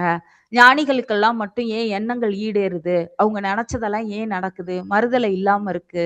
அப்படின்னு பார்த்தா, அவங்க எப்பயுமே எப்படி இருக்காங்க அப்படின்னு பார்த்தீங்கன்னா, நல்லத மட்டுமே நெனைக்கிறாங்க. செய்யக்கூடியல எல்லாம் சிறப்பு மிக்கதா இருக்கோ, அத தான் குடுக்கணும்னு நெனைக்கிறாங்க. நம்ம யாருக்காவது ஒண்ணு தானம் குடுங்கன்னு சொன்னா, நமக்கு தேவையில்லாதத குடுப்போம். இப்ப காசிக்கு போய் ஒண்ணு விட்டுட்டு வாங்கன்னா, யாராவது புடிச்சதுல ஒரு காய், ஒரு பழம் விட்டுட்டு வருவாங்களா? கிடைக்காத ஒண்ண எடுத்து விட்டுட்டு வருவோம். அப்ப அதுல ஒண்ணும் பற்றற்ற நிலை இல்லையே! அப்பயும் நமக்கு பற்று இருக்கே! அப்ப பற்றற்ற நிலையில நீங்க இருக்கும்போது தான் பிரபஞ்சம் உங்க கூட இருக்கும். நீங்க வந்து சாப்பாட்டுக்கு பேசிக் கம்யூனிட்டீஸ்க்கு உங்களுக்கு தேவைக்கு இதெல்லாம் வேணும் அப்படின்னு பிரபஞ்சத்த கேட்கும்போது, அது எல்லாமே குடுக்கும். நம்ம கம்பேர் பண்ணி கேட்கும்போது தான் அது குடுக்காது அப்படின்னு சொல்றாங்க. இது ஹவாய்ல, அதாவது சைனாவுல ஹவாய் தீவுன்னு ஒண்ணு இருக்கு இல்லையா? அந்த இடத்துல ஓப்பனோ போனோ அப்படின்னு ஒரு பிரின்சிபல்ஸ் ஃபாலோ பண்றாங்க. அவங்க எப்படி ஃபாலோ பண்றாங்க அப்படின்னா, எந்த ஒரு பொருளா இருக்கட்டும், இப்ப கடன் குடுத்து வரல, இல்ல உங்க உடம்புல ஒரு வியாதி இருக்கு, இல்ல உங்க குழந்தைக்கு வேலை கிடைக்கணும், இப்படியெல்லாம் ஏதோ ஒரு சங்கல்பம், ஒரு கொள்கை ஏதோ ஒண்ணு இருக்குன்னு வச்சுக்கோங்க. இப்ப வந்து எனக்கு இந்த பல்லு வலிக்குது. இத்தன நாளா நம்ம வந்து பல்ல எப்படி யூஸ் பண்ணோம்? என்ன பண்ணியிருக்கோம்? கரெக்ட்டா பண்ணோமாங்கிறது தெரியாது. அந்த ஓப்பனோ பிரின்சிபல்ஸ்ல என்ன சொல்றாங்க அப்படின்னு பார்த்தீங்கன்னா, இப்ப பல்லு நான் வந்து என் முகம் இந்த இடத்துல கருப்பா இருக்கு. இல்ல இந்த இடத்துல ஒரு பேட்சஸ் இருக்கு. இத நான் வந்து கரெக்ட்டா பார்க்கணும். எனக்கு வந்து இது இது அசிங்கமா தெரியுது அப்படின்னு நான் நெனைக்கிறேன். அதுவே தப்பு. இல்ல எனக்கு வந்து ஒரு வியாதி, பல்லு வலிக்குது அப்படின்னு வச்சுக்கோங்களேன். அந்த இடத்துல இப்ப கைய இந்த இடத்துல வச்சுட்டு, ஐ அம் சாரி. இத்தன நாளா நீ எனக்கு ஹெல்ப்பா இருந்த. ஆனா நான் வந்து உன்னைய ஒழுங்கா மதிக்கல. I am sorry. Please forgive me. என்ன மன்னிச்சிரு. I love you. Thank you அப்படின்னு இந்த 4 வாசகத்த சொல்றாங்க. சொல்லிட்டு, அதோட உயிர் தொடர்பு பெறுறோம்ன்னு சொல்றோம் இல்லையா நம்ம மன்றத்துல, அந்த பல்ல நெனச்சு அது கரெக்ட்டா இருக்க மாரி வச்சு, நம்ம ஒரு மானசீகமா ஒரு 2 மினிட்ஸ் அந்த இடத்த நெனைக்கிறோம். இப்ப காது வலின்னா, காது இத்தன நாளும் நமக்கு வந்து உணர்வா இருந்தது. அது வந்து நமக்கு உதவியா இருந்தது. ஆனா நம்ம என்ன பண்ணியிருக்கோம், அத ஒழுங்கா மதிக்கல. அப்படின்னோனையும், ப்ளீஸ் ஃபர்கிவ் மீ. அ எனக்கு வந்து I am sorry. Please forgive me. I love you. Thank you. இத்தன நாள் நீ உதவியா இருந்த. எப்படி இந்த வாசகத்த நம்ம மானசீகமா நெனச்சுக்கணும் அப்படின்னா, இத்தன நாள் நீ உதவியா இருந்த. உன்ன நான் மதிக்கல. அதுக்கு வந்து ஐ அம் சாரி. என்னை மன்னிச்சிரு. Please forgive me. இனிமே எனக்கு ஹெல்ப்பா இரு. I love you. இது நாள் வரைக்கும் எனக்கு வந்து நீ நன்றி உணர்வோட எனக்கு எல்லாம் செஞ்சுட்டு இருந்த. இனிமே எனக்கு நல்லபடியா இரு. அப்படின்னு சொல்றதுக்காக இந்த 4 வாசகத்தையும் மானசீகமா நெனச்சுக்கிறோம். இப்ப உங்க ஹார்ட்ட நெனச்சுக்கிறீங்க. சுகர் பேஷண்டா இருந்தா பேங்க்ரியாஸ நெனச்சுக்கோங்க. மகரிஷி இது எல்லாத்தையும் சேர்த்து ஒரே வாசகமா என்ன சொல்ட்டாங்க? வாழ்க வளமுடன் சொல்ட்டாங்க. நீங்க ப இந்த 14 பாயிண்ட் அக்யூப்ரெஷர் அப்படின்னு சொல்றோம் இல்லையா? அதுல நீங்க கைய வச்சு ஒரு 1/2 நிமிடம் இருக்கணும் அப்படின்னு சொல்லுவோம். அந்த 1/2 நிமிடம்ங்கிறது 9 மூச்சு. 3 தட காப்பு சொன்னீங்கன்னா 9 நிமிடம் ஆகும். ஆனா அந்த காப்பு வந்து வெளியில சொல்லக்கூடாது வாயால.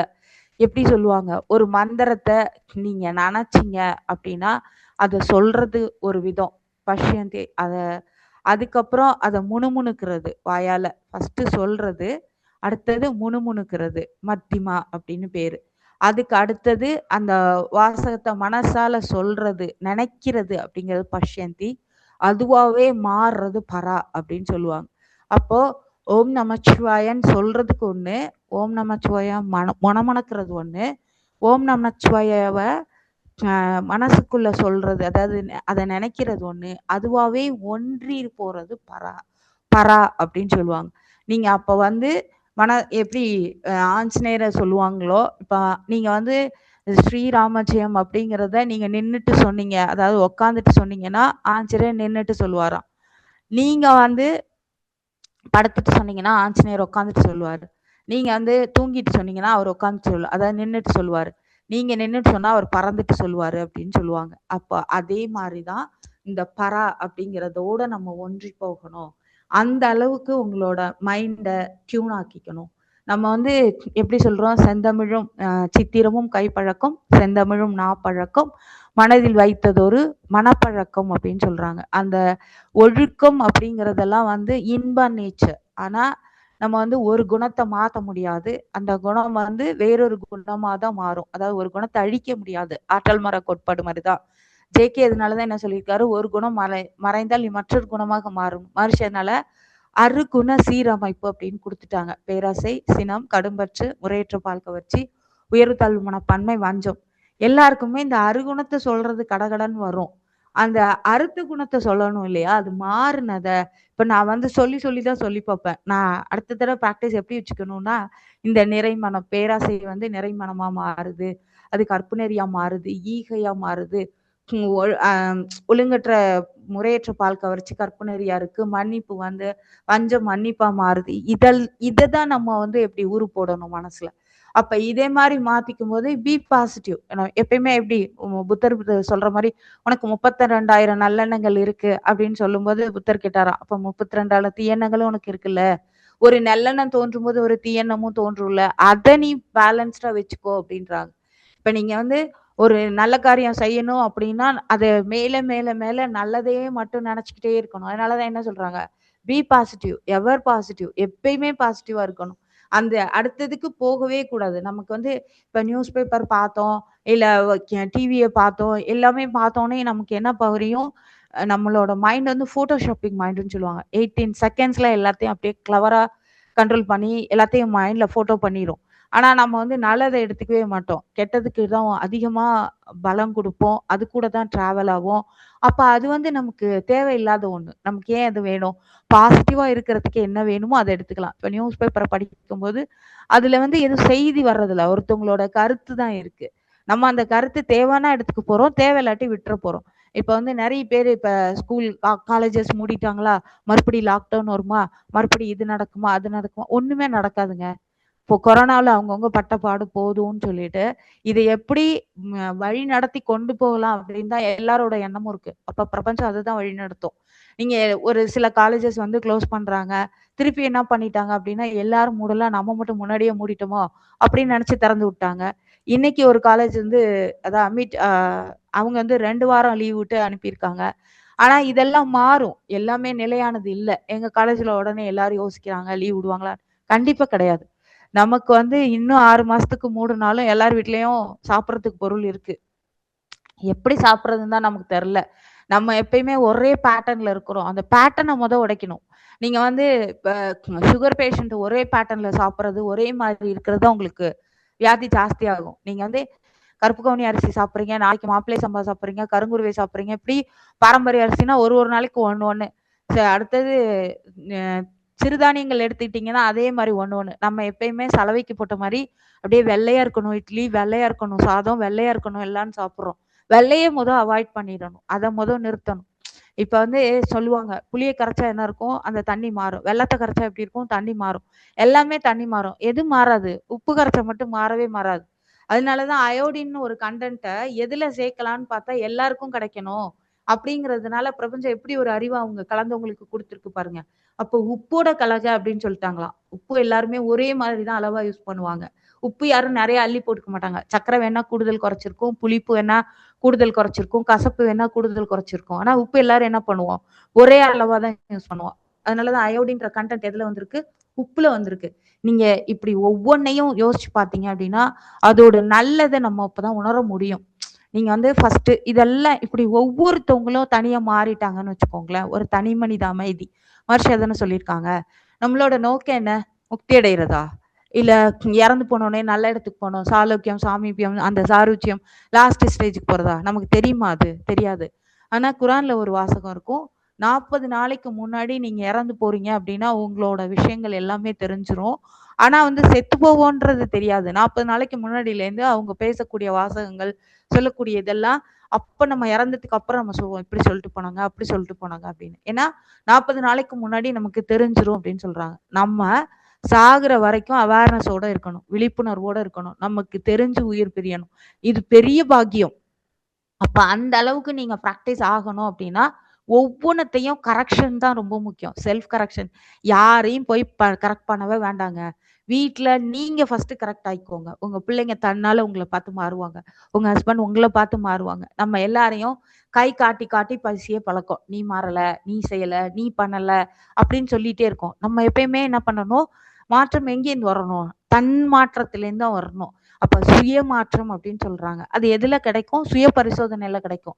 நீங்க எல்லாத்தையுமே குப்பையா வச்சுட்டு, மனசையும் குப்பையா வச்சுட்டு, நம்ம மாறணும், நமக்கு இது வேண்டதெல்லாம் கிடைக்கல அப்படின்னா எப்படி கிடைக்கும்? நம்ம ஃபர்ஸ்ட்டு வீட்ட நல்லா வச்சுக்கணும். வீட்ல உள்ள பொருள்கள நல்லா வச்சுக்கணும். எங்க பாட்டி யூஸ் பண்ணது, எங்க அம்மா யூஸ் பண்ணது 30 வருஷமா வச்சிருக்கேன், 40 வருஷமா வச்சிருக்கேன்.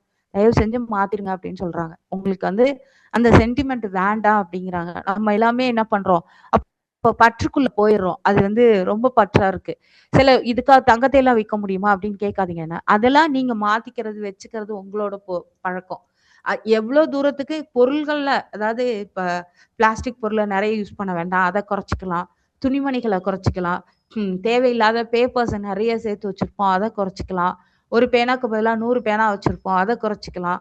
இப்படி ஒவ்வொன்னையும் எதெல்லாம் ரூ. 200க்கு கம்மியான பொருள்கள நெறைய சேர்த்து வச்சிருக்கோமோ, அத ஃபுல்லா வீட்ல ஒழிச்சிருங்க. ஒரு அலாரம் எந்த ஒரு வால் கிளாக் இருக்கா? ஒரு ஒரு இடத்துல ஒரு ஒரு வால் கிளாக் இருக்கா? அத கரெக்ட்டா ஃபாலோ பண்ணோமா? ஃபேன் 4, 10 இருக்கும். தொடச்சு வச்சோமா? ஒண்ணையுமே நம்ம தொடைக்க மாட்டோம் எதுவும். வண்டி டெய்லி எடுக்கிறோம். வண்டிய தொடைக்கணும். நீ இத்தன நாள் எனக்கு ஹெல்ப்பா இருந்த. இனிமே எனக்கு ஹெல்ப் ஆயிருன்னு சொல்லிக்கணும். அதுக்கு ஒரு வாழ்க வளமுடன் சொல்லணும். நம்ம ஸ்டிக்கர மட்டும் ஒட்டி வச்சா பத்தாது.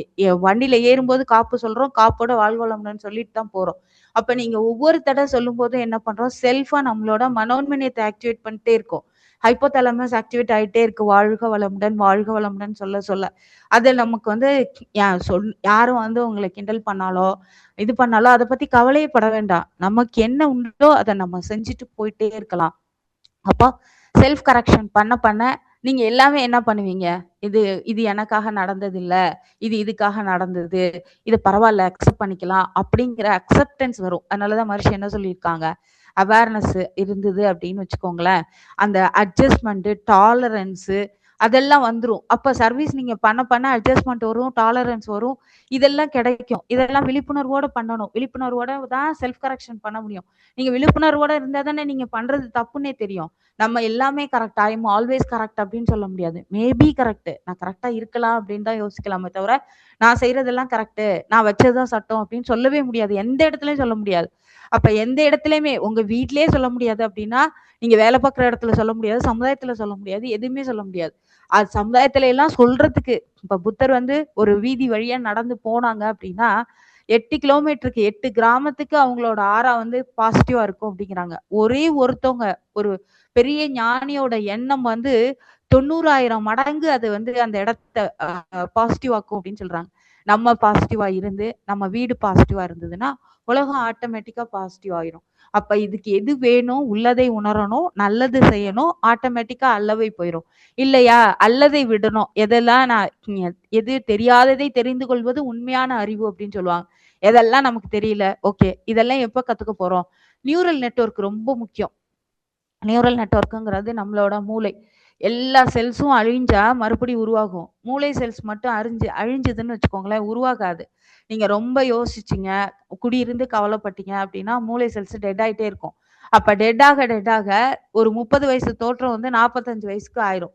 எல்லாரும் என்னத்துக்கு வேலைக்கு போகணும்னு ஆசைப்படுறாங்க? கம்ப்யூட்டர் இன்ஜினியரா மட்டும் தான் ஆகணும்னு நெனைக்கிறாங்க. மத்த வேலையெல்லாம் யார் பாப்பா?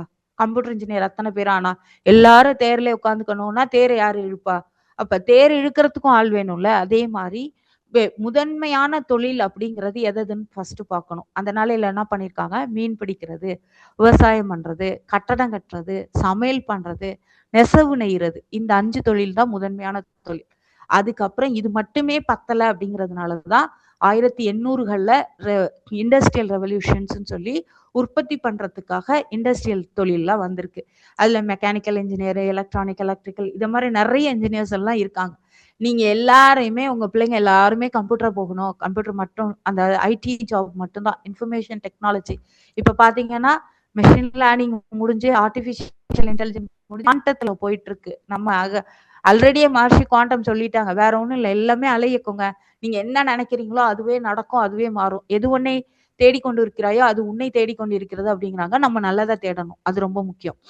அப்போ இந்த மாரி குவாண்டம் பிசிக்ஸ்ல போயிட்டு இருக்கும்போது, நம்ம அந்த இதுல டியூன் ஆயிக்கணும். பிள்ளைங்க எல்லாருமே 45 வயசுக்கு மேல ஐடில இருந்தாங்கன்னு வச்சுக்கோங்க. நல்லா இன்டெலிஜென்ட்டா இருந்தாங்கன்னா, அவங்களுக்கே வேற ஒரு தொழில் தெரியும் மாறிப்பாங்க. சிர்காடியன் ரிதம் ரொம்ப முக்கியம். காலையில எந்திரிச்சு, ராத்திரி வரைக்கும் நம்ம வேலை செஞ்சுட்டு, நைட்டு ஃபுல்லா தூங்கி காலையில எந்திரிக்கணும். சூரிய உதயம் போது நம்ம எழுந்திருக்கணும். சூரிய அஸ்தமனத்தும் போது தூங்கணும். இதெல்லாம் ரொம்ப முக்கியம். இது நைட் டியூட்டி பார்க்குறவங்களுக்கு இது அப்படியே மாறுமா? மாறாதா? ஒரு வயசு வரைக்கும் அவங்க பார்த்தாங்க. ஓகே. 5 வருஷம் பார்த்தாங்க. ஓகே. அதிலயே அவங்க உடல்ல மாற்றங்கள் நெறைய நடந்துரும். அந்த நெறைய வியாதிக்கு அது வித்திட்டுரும். அதனால நான் நைட் டியூட்டி பார்க்குறது தப்பு.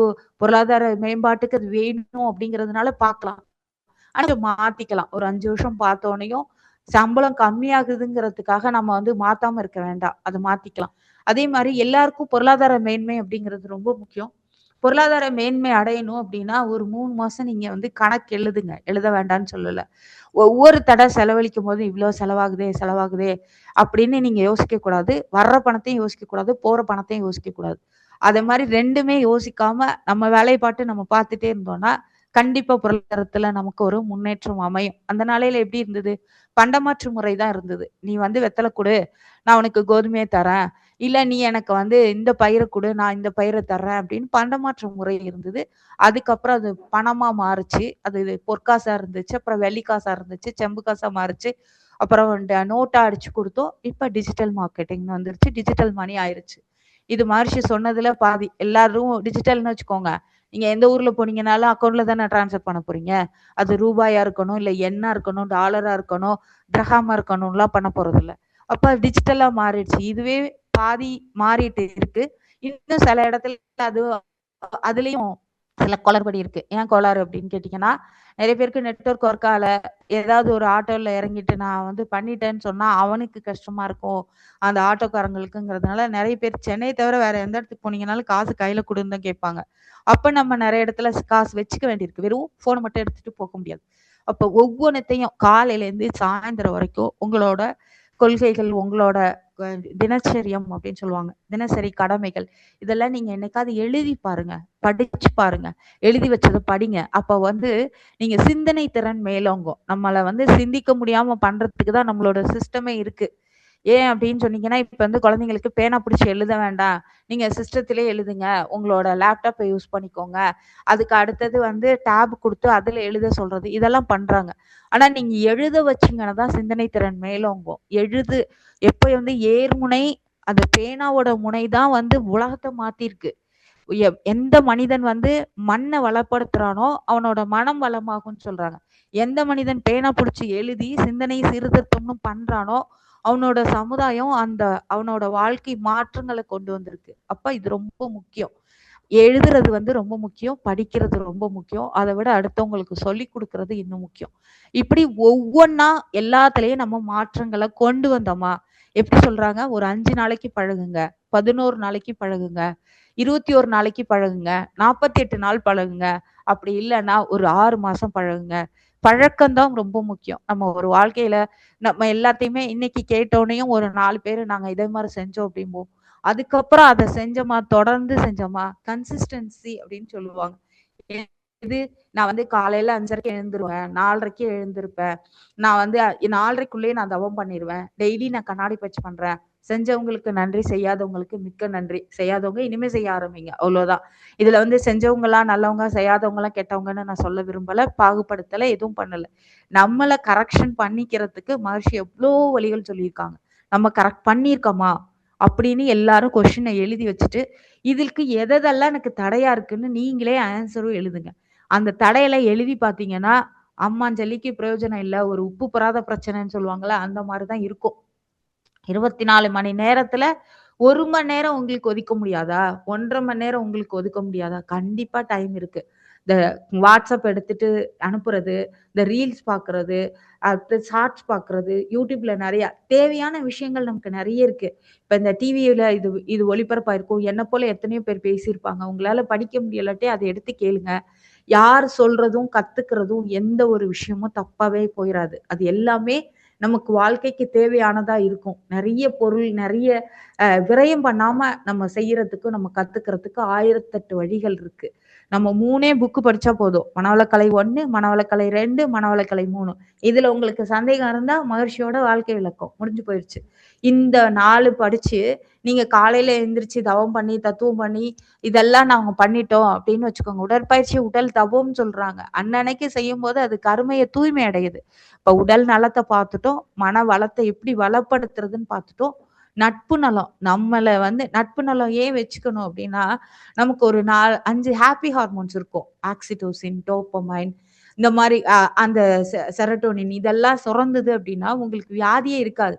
நம்மளோட ஜாதி ஜனங்களோட கூடும்போது. வேற யாரும் இல்ல. நம்ம மன்றத்து அன்பர்கள் எல்லாரும் சேர்ந்தோம்னா, நம்ம இது வந்து சோல் கனெக்ஷன் அப்படின்னு சொல்லுவாங்க. ஒரு கனெக்டிவிட்டி இருக்கிறதுனாலதான் ஒத்த அலையக்கம் உள்ள மக்களை தானே சேர்க்கும். அப்ப இவங்களோட நம்ம கூடி இருக்கும்போது நமக்கு ஒரு ஆக்சிடோசின் சுரக்கும், நமக்கு ஒரு டோப்பமைன் சுரக்கும். அது வந்து நமக்கு என்ன பண்ணும், நம்மளோட வியாதியை கண்ட்ரோல் பண்ணும்.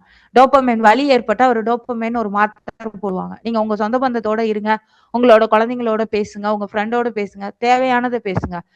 ஒருத்தவங்க இருந்தாங்கன்னா அவங்கள பத்தி மட்டும் சிந்திப்பாங்க. 2 பேர் இருந்தா 2 பேருக்குள்ள மட்டும்தான் பேசுவாங்க. 3வது பேர் ஒருத்தவங்க ஆட் பண்ணா இந்த 3 பேரையும் தவிர வேற ஒருத்தவங்களை கழுவி ஊத்திட்டு இருப்பாங்க. அதாவது வேற ஒருத்தவங்களை பத்தி பேசிட்டு இருப்பாங்க. நீங்க வேணும்னா டெஸ்ட் பண்ணி பாத்துக்கோங்க. அந்த மாதிரி இல்லாம 3வதாவும் ஒரு ஆள் இருந்தோன்னு வச்சுக்கோங்களேன், அவங்க என்ன பண்ணணும் அப்படின்னு பாத்தீங்கன்னா, பொதுவான கருத்துக்களை, மகரிஷியோட கருத்துக்களோ இல்ல நீங்க படிச்சதையோ அவங்க டிஸ்கஸ் பண்ணுங்க. இதைதான் நான் பண்ணினேன் அப்படின்னு சொல்லுங்க. அப்ப பண்ணும்போது அதுல பாசிட்டிவ் இருந்தா அவங்க எடுத்துக்கட்டும். இல்ல ஏதாவது டிஸ்கஸ் பண்ணிக்கோங்க. இன்னைக்கு நான் இதை பண்ணினேன், இந்த மாதிரி செஞ்சேன். செஞ்சு முடிச்சோன்னே சொல்லுங்க, செய்ய போறத சொல்லாதீங்க. செய்ய போறத யார்கிட்டயுமே சொல்ல வேண்டாம். செஞ்சு முடிச்சு அதுல ஒரு பாசிட்டிவ்னஸ் வந்தோடனே தான் அதை எல்லாருக்கும் சொல்லணும். ஏன்னா ஒரு கருத்தை நீங்க செய்ய போறோங்கிறத எல்லாரும் ஒரே மாதிரி பார்ப்பாங்கன்னு சொல்ல முடியாது. அப்ப அந்த ஒவ்வொருத்தவங்களோட அலை இயக்கமும் அந்த அதிர்வெண்ணும் வேற வேறதை ஏற்படுத்திடும் அப்படின்னு சொல்லுவாங்க. அதனால செஞ்சு முடிச்சோடனே தான் ஒரு விஷயத்த டிஸ்கஸ் பண்ணிக்கணும். அதுதான் நல்ல புண்ணியமா இருக்கும். இப்ப நம்மளுக்கு வாழ்க்கையில எப்படி வாழணும், எப்படி இருக்கணும் அப்படிங்கிறத இப்ப நான் சொன்ன 3லயும் இந்த திருநிலையம் அப்படிங்கிறத நீங்க எடுத்துட்டு நம்மளை திருத்திக்கிறது எவ்வளவு முக்கியம். உடம்புக்கு எவ்வளவு கொடுத்திருக்கோம், அடுத்தது வீடை எவ்வளவு தூரம் வச்சிருக்கோம், இது 2ம் உலகத்துல பிரதிபலிக்கும். அப்ப இது 3 தான் திருநிலையம் அப்படின்னு சொல்றது. நான் என்ன நினைக்கிறேன் அப்படின்னா, என்னோட உரையை வந்து இதோட நிறுத்திக்கிறேன். நீங்க ஏதாவது கேள்விகள் கேட்டீங்க அப்படின்னா அதுக்கு நான் பதில் சொல்றேன். வாழ்க வளமுடன். வாழ்க வளமுடன்.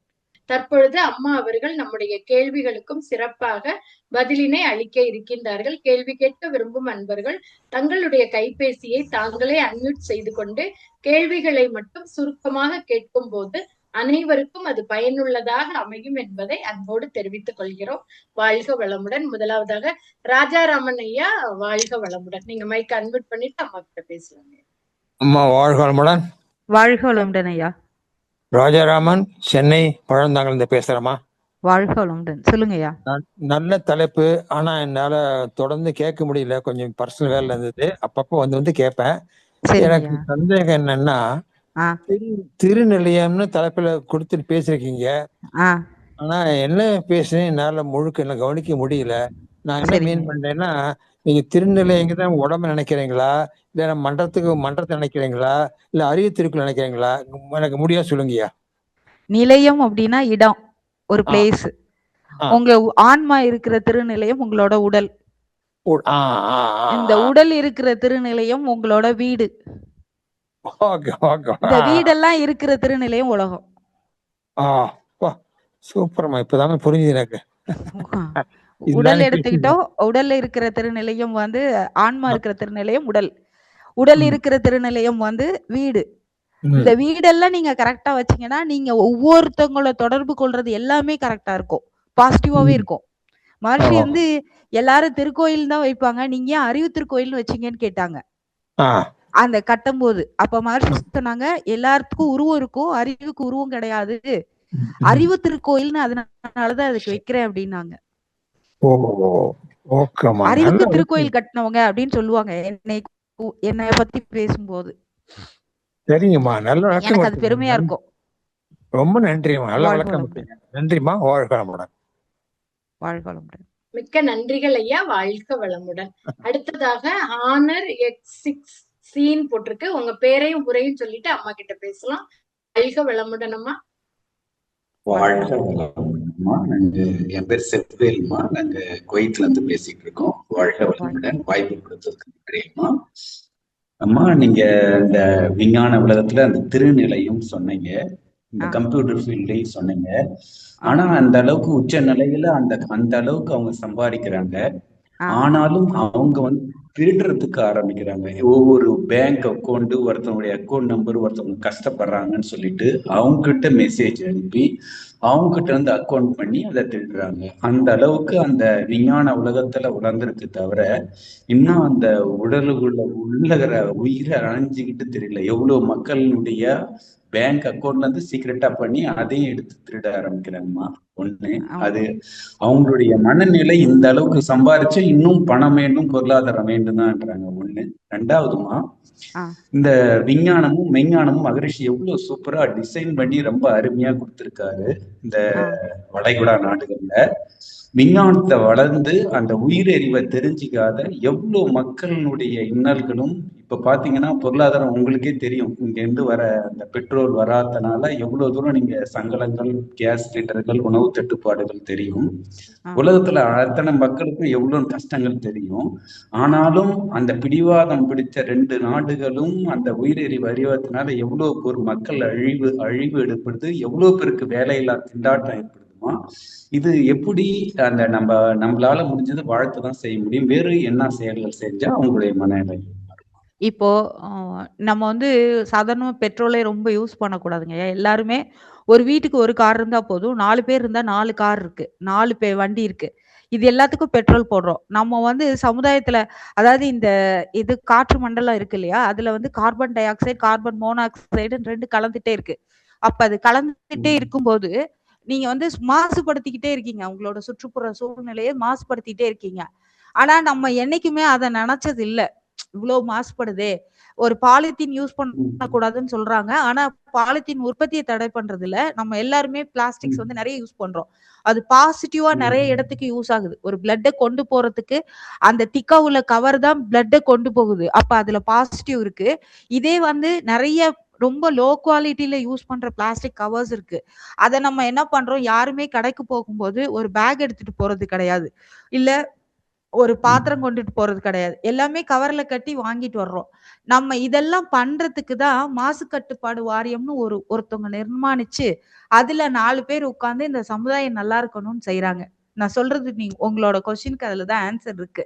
இப்ப இதுல பிளாஸ்டிக் வேண்டாம், பிளாஸ்டிக் இவ்வளவு தூரம் இதாகுது, காற்றுல அதாவது carbon di oxide, carbon monoxide நம்மளோட எடுக்கிற பெட்ரோல்ல வெளியில புகை வர்றதுல கலக்குது. இதெல்லாம் நம்ம என்ன பண்ணிருக்கோம், எல்லாத்தையும் நீர் தான் சமப்படுத்தும். பஞ்சபூதங்கள்ல நீர் வந்து ரொம்ப சமப்படுத்திரும். நிலம், நீர், நெருப்பு, காற்று, ஆகாயம் அப்படின்னு சொல்றது இதுல பாத்தீங்கன்னா ஒரு வெள்ளம் வந்ததுன்னு வச்சுக்கோங்க, மொத்தமா அடிச்சு எல்லாரையும் சமப்படுத்திட்டு போயிரும். இப்போ 2003 சுனாமி வந்துச்சு. நான் சிதம்பரத்துல இருந்தேன். பக்கத்துல நிறைய மீனவர் கிராமங்கள் இருந்தது. அதுல எல்லாரும் விட்டுட்டு அப்படியே வந்தாங்க. அதிகமா பாதிக்கப்பட்டது வேளாங்கண்ணி, நாகப்பட்டினமா இருந்தா கூட கடலோரம், நான் இருக்கிறது சிதம்பரம், சாமியார்பேட்டை, பரங்கிப்பேட்டை எல்லாம் சொல்லுவாங்க. அந்த ஏரியால பாத்தீங்கன்னா காசு வச்சிருந்தவங்க விட்டுட்டு வந்துட்டாங்க. யார் ஏழையா இருந்தாங்களோ அவங்க திருடிட்டு வந்துட்டாங்க. சொல்லும் போது சொல்லுவாங்க, இவங்க சுனாமில பணக்காரங்களானாங்கன்னு. ஒண்ணுமே பண்ண முடியாது. நம்மளோட விழிப்புணர்வு, நமக்கு தனி மனிதனுக்கு உணவில்லையெனில் ஜகத்தினை அழித்திடுவோம்னு பாரதி பாடியிருக்காரு. நம்மளால என்ன பண்ண முடியும், எல்லாரும் நல்லா இருக்கணும். அதாவது காசுகள் மிகுந்தோர் பொற்கிழிதாரீர், அதனினும் குறைந்தோர் வெள்ளிக்காசு அருளில், அதனினும் குறைந்தோர் வாய்ச்சொல் அருளீர்னு முடிச்சாரு பாரதி. அப்ப நீங்க என்ன பண்ணலாம், இந்த மாதிரி எல்லாம் நடக்காம இருக்கணும்னு நினைக்கிறத விட எல்லாரும் சந்தோஷமா அமைதியா இருக்கணும், எல்லாருக்கும் உணவு கிடைக்கணும், எல்லாரும் நல்லா இருக்கணும்னு நம்ம மன்றத்துல இருக்கவங்க எல்லாருமே நினைச்சோம்னா ஒரு ஆள் 10 பேருக்கு ஈக்குவலுங்க ஐயா. பாசிட்டிவா இருக்கவங்க ஒரு ஆள் சாதாரணமா ஒருத்தவங்களோட 10 ஆளுக்கு ஈக்குவல். அப்ப நீங்க கால்குலேட் பண்ணிக்கோங்க, நம்மளோட மக்கள் தொகை ஜாஸ்தி. என்னைக்கு வந்து உலகத்துல 51% பாசிட்டிவ் நல்லவங்க இருக்காங்க, 49% கெட்டவங்க இருக்காங்க, இந்த 51 49ஆவோ அது மாறிச்சு வைஸ் வெர்சா அப்படின்னா உலகம் இருக்காது. அதனாலதான் நன்னூல்ல சூத்திரம் என்ன சொல்லுது அப்படின்னா, உண்டாலம்மை இவ்வுலகம், இவ்வளவு பேர் இருக்கிறதுனாலதான் இந்த உலகம் நல்லா இருக்கு அப்படின்னு சொல்றாங்க. நீங்க பாசிட்டிவா உள்ள சிந்திச்சு பாருங்க. ஏன்னா நீங்க நிறைய பேசிருக்கீங்க செவ்வேலையா, உங்களை எனக்கு தெரியும், நீங்க கொஸ்டின் கேட்பீங்க. நீங்க அந்த நாட்டுல இருந்து அங்கேயே பாக்குறதுனால இருக்கீங்க. நம்ம பூமி, நாங்களாம் இந்தியால இருக்கோம், அதுவும் தமிழ்நாட்டுல இருக்கோம், ரொம்ப சொர்க்க பூமி. எங்க எது நடந்தாலும் நமக்கு பாதிப்பே இருக்காதுங்க. ஏன்னா அவ்வளவு மகான்கள், அவ்வளவு சித்தர்கள், அவ்வளவு முனிவர்கள் இந்த இடத்துலதான் இருந்திருக்காங்க. கந்தகம் எங்க நிறைய இருக்கோ அங்க ஆல்கலைன் கம்மியா, அதாவது ஜாஸ்தியா இருக்கும். இது ஃபுல்லா கந்தக பூமி. திருவண்ணாமலைக்கு ஏன் எல்லாரும் போறாங்க அப்படின்னா அது கந்தக பூமி. சிதம்பரத்துக்கு ஏன் எல்லாரும் போறாங்கன்னா அது கந்தக பூமி. அந்த கந்தக பூமியில தான் தியானம் பண்றதுக்குள்ள குவாலிட்டி இருக்கு. அங்க அல்கலைன் டெண்டன்சி நிறைய இருக்கு. அதனால இங்க உணவு தட்டுப்பாடு இருந்தா கூட தெரியாது, அது பகிர்ந்துடுறாங்க, எல்லாருக்கும் கிடைச்சிருது. நம்ம என்ன பண்ணலாம் அப்படின்னா, எல்லாரும் போரில்லா நல்லுலகம் பொருள் துறையில் சமநீதி அப்படின்னு மகரிஷி சொன்ன வாக்கியத்தை வச்சு நம்ம வாழ்த்தலாம். அது வாழ்த்திட்டே இருக்கலாம். இன்னொன்னு வந்து கிறிஸ்டியானிட்டி அப்படின்னு எடுத்துக்கிட்டீங்கன்னா அதுல வந்து 114 கூட்டம். முஸ்லிம்ஸ் அப்படின்னு எடுத்துக்கிட்டீங்கன்னா அதுல 72 கூட்டம். ஒரு கூட்டத்துல உள்ள குவாலிட்டி, ஒரு கூட்டத்துல உள்ள கேரக்டர், ஒரு கூட்டத்துல உள்ள அந்த குணநலம், அவங்களோட கொள்கை மற்றவங்களுக்கு அது ஒத்து வராது. இப்ப எவ்வளவோ ஒரு நம்ம கம்யூனிட்டி இங்க பிரிச்சு வச்சிருக்கோம். ஒரு கம்யூனிட்டியில உள்ளது இன்னொரு கம்யூனிட்டிக்கு ஒத்துக்காது. அது வந்து ரொம்ப நான் இதுல இருப்பேன் அதுல இருப்பேன்னு ஒரு ஸ்டிஞ்சன் பிலீஃப்னு சொல்லுவாங்க.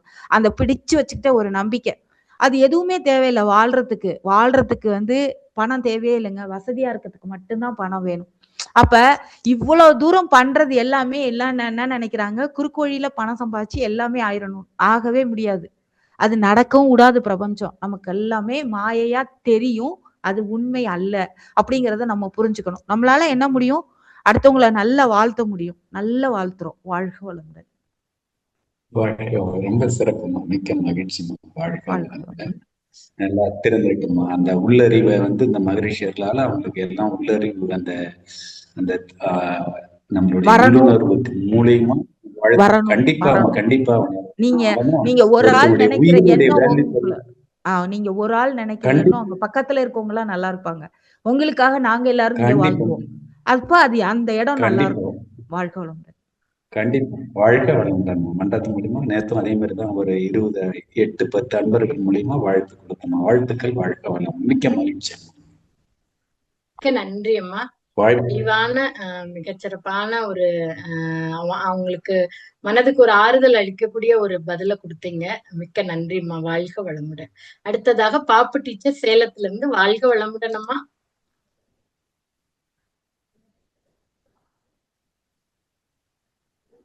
பாப்பு அம்மா நீங்க பேசலாங்கம்மா. வாழ்க வளமுடன். மைக் அன்மியூட் பண்ணிக்கோங்கம்மா. அடுத்ததாக உமையாள் அம்மா அவர்கள். வாழ்க வளமுடன் அம்மா. அம்மா வாழ்க வளமுடன்மா. வாய்ப்பு நன்றி அம்மா. வாழ்க வளமுடன்மா. வாழ்க வளமுடன். சொல்லுங்க உமையாள். ஆமா 2 கொஸ்டின்ஸ் இருக்குமா. ஃபர்ஸ்ட் வந்து பிள்ளைங்க இப்ப எடுத்து படிக்கிறாங்கன்னு சொன்னீங்கல்லம்மா, ஏஐயும் தாண்டி குவாண்டம் இதுன்னு சொல்றீங்க, அது அலை இயக்கம் அப்படின்னு சொன்னீங்க. என்ன நினைக்கிறோமோ திருப்பி வரணும், அந்த இது கேட்கணும்னு நினைச்சேம்மா. அது முதல் கேள்விமா.